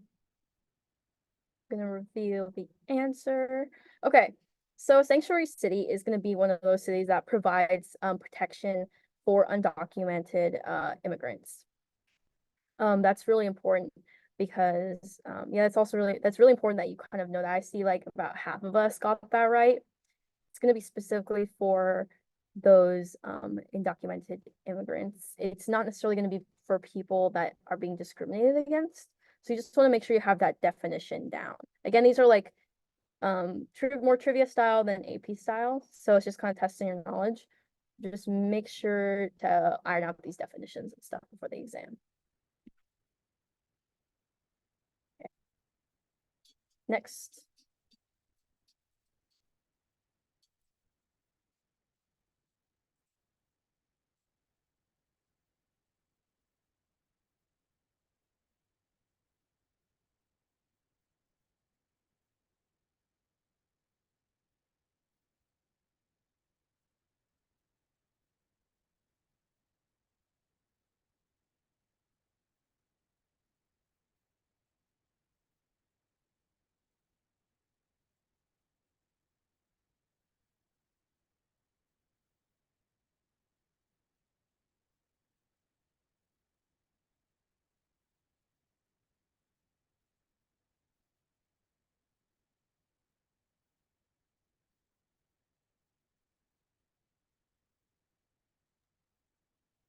I want to answer some of these questions while I wait for the timer and stuff to go off or for people to catch up. Things that gentrification refers specifically to the process in which a city will develop differently, will develop neighborhoods differently, a lot of the time based on socioeconomic status and sometimes even race. What happens is a city will take a neighborhood that might be blighted, underdeveloped, poor, and they'll start to increase investment from outside investors. They'll start to encourage people to move there. And they might make it nice and pretty and neat, but they might also destroy some of the cultural patterns. They might kick out some people who lived there before. So, Megan, you want to take over the explanation? Yeah. So gentrification is really gonna have like an impact on lower income residents, obviously. So unfortunately, gentrification happens and it's gonna drive lower income residents outward from the central location, like for example, like a city or something. Just because maybe they can't afford it and stuff like that. Is there anything anyone else wants to add about this specific question? Because I didn't make this cram quiz just so like I think it's just an important thing to remember that when it comes to things like gentrification, and specifically when it regards to Unit 2, the idea behind like why is this like a Unit 6 question in the middle of Unit 2? It's because not only is geography all intertwined. Again, I said this before in the chat, but nothing is isolated.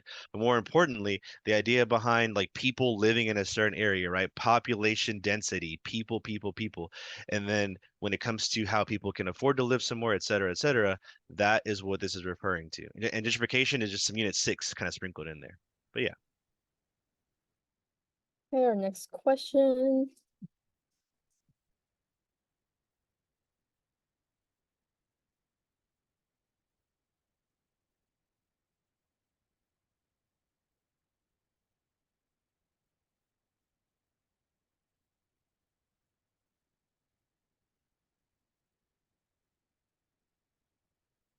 I know this one's kind of longer, so you guys can take a little more time on this one.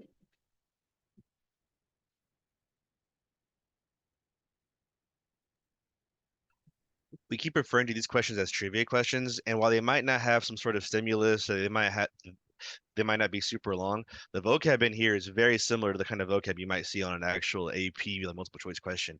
Words like most likely influenced by predominant religion's prescription of large communal gathering spaces for worship is an outrageous sentence.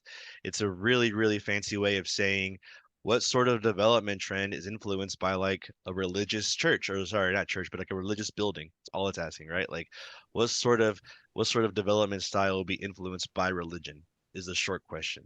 This is kind of throwing in all these fancy vocab words and this fancy vocabulary in general, because that's what the College Board expects of us as teachers and students. So I know again we might think of these as a little bit lesser, but don't get lazy just because it's not an AAP style question. This vernacular, this vocab choice is very high level, and so don't be afraid if you're like, ooh, what does that mean? You know. Yeah, I made this cram quiz, that's why I put it on here. I want you guys to be exposed to this kind of vocabulary so you don't get to the exam and you're like, oh no, we weren't prepared for this kind of vocabulary and complex wording. So just try and write it down a few times, try and understand what it means. Well done, everybody. Looked like most of you guys got that correct. The idea behind construction of an expansive religious complex, centralized community, right? The idea behind developing this space for religious gathering specifically, we should look at letter A. Large parks, potential sites, that kind of stuff is really vague, right? Maybe religious prescriptions leading the secular society towards commercial zoning. If you think about how that works, it doesn't really necessarily translate, because it's very unlikely that a religious settlement would change to a secular settlement, right? And if it does, it wouldn't be over commercial zoning, right? And then things like the last one, letter D, this idea of decentralizing communal spaces, right, to smaller areas around the thing wouldn't really make sense if you think about the point is to create a more urban development trend, right? A city that's developing will lead to these walkable spaces, new urbanism, but again, all about people living somewhere, right? Cool. We'll go to the next one, Megan. All right. What is a significant drawback of the DTM when applied globally? When applied globally.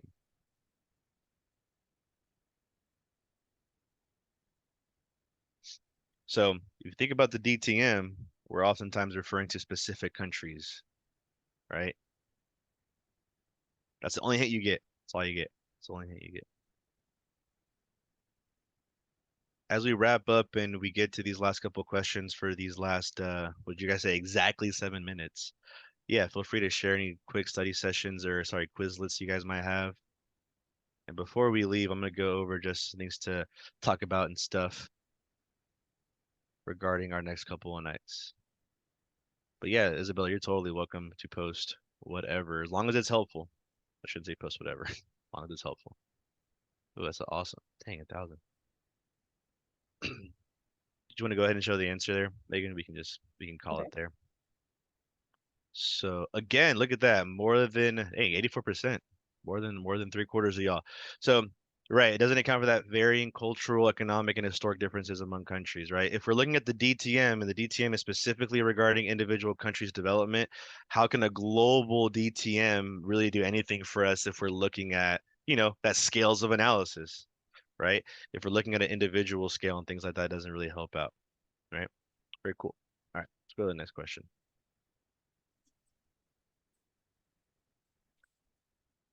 Which concepts reflect the proportion between working age individuals and dependent individuals under 15 or over 64 in a society? So that word dependent should kind of trigger you into thinking about a certain topic, maybe a certain ratio. Parker, you're not wrong about that. The DTM may not include a specific line for immigration or emigration like that. Which is something to think about if the question has a population question to it. But most of the time when the DTM is being brought up, it's not regarding population growth or decline. It's more about the development using the DTM as analysis tool for that. So it's kind of like an interesting place where the immigration might be important for like the overall factor, but not in oftentimes, I don't want to say ever, but oftentimes not regarding the DTM.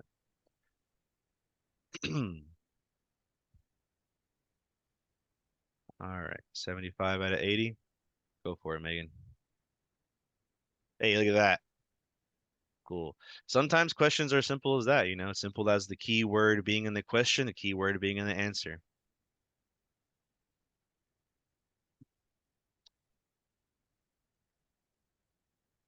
The answers after there's revealed. Yeah, sorry about that, Ali. I'll try and be a little more patient. What effect does high infant mortality have on the overall population growth? That's a good one. I like that question a lot. We'll do one or two more depending on timing, and then we're gonna have to wrap up, y'all. I'm terribly, terribly sorry. I know Megan and Eliza are. We had a whole shtick plan, guys. It was like an acrobatic show. I have my pet cats here ready, but just not enough time. It's not enough time. Yeah, it's really a shame. I'm gonna have to take my silks down off my ceiling, so that was Gotta a bring the lot of silks work. down. Yeah, the trapeze wire gotta come down too. Don't forget. Yeah.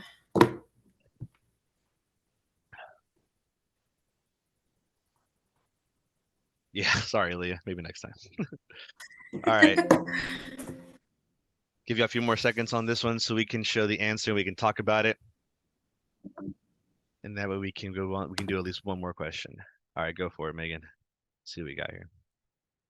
So the idea behind infant mortality, right? High infant mortality, that means a baby is not living past 1 year old, right?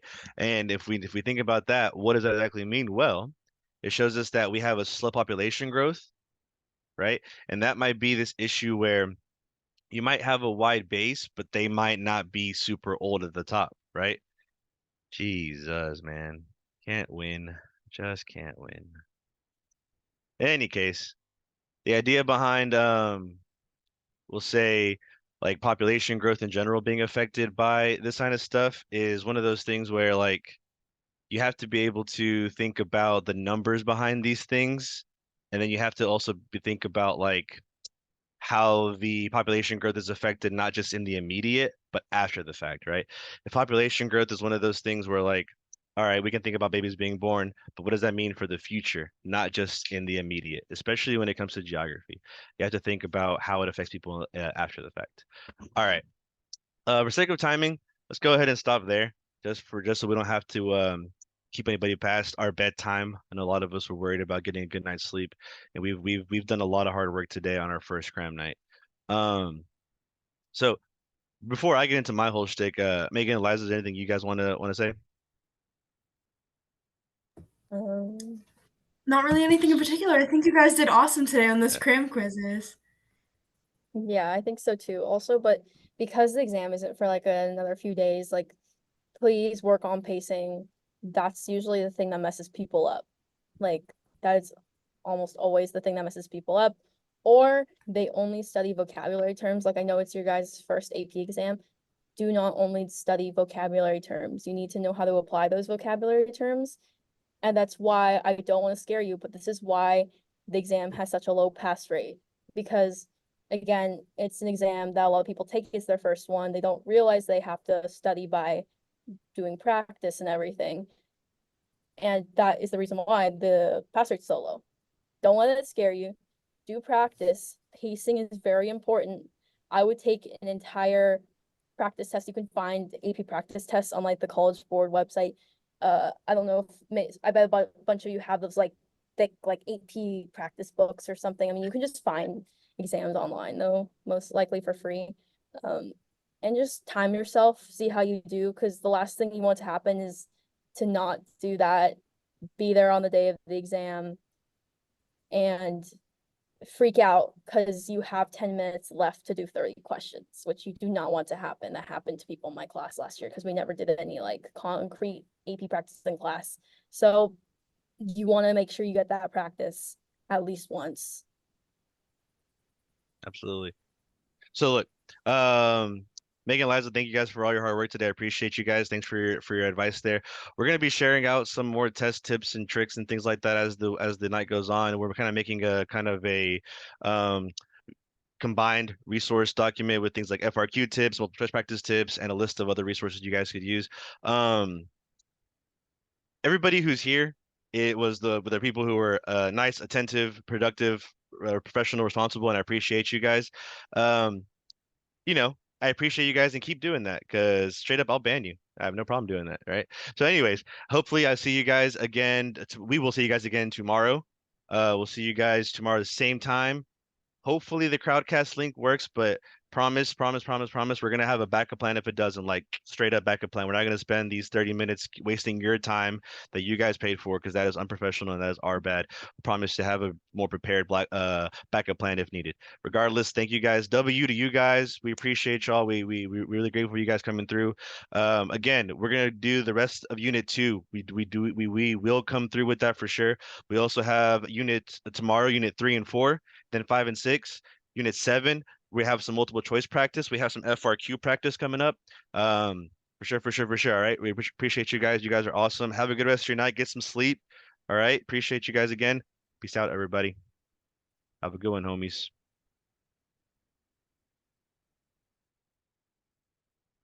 All right. I think this is the end webinar for all, and if it's not, well, that'll be awkward for me.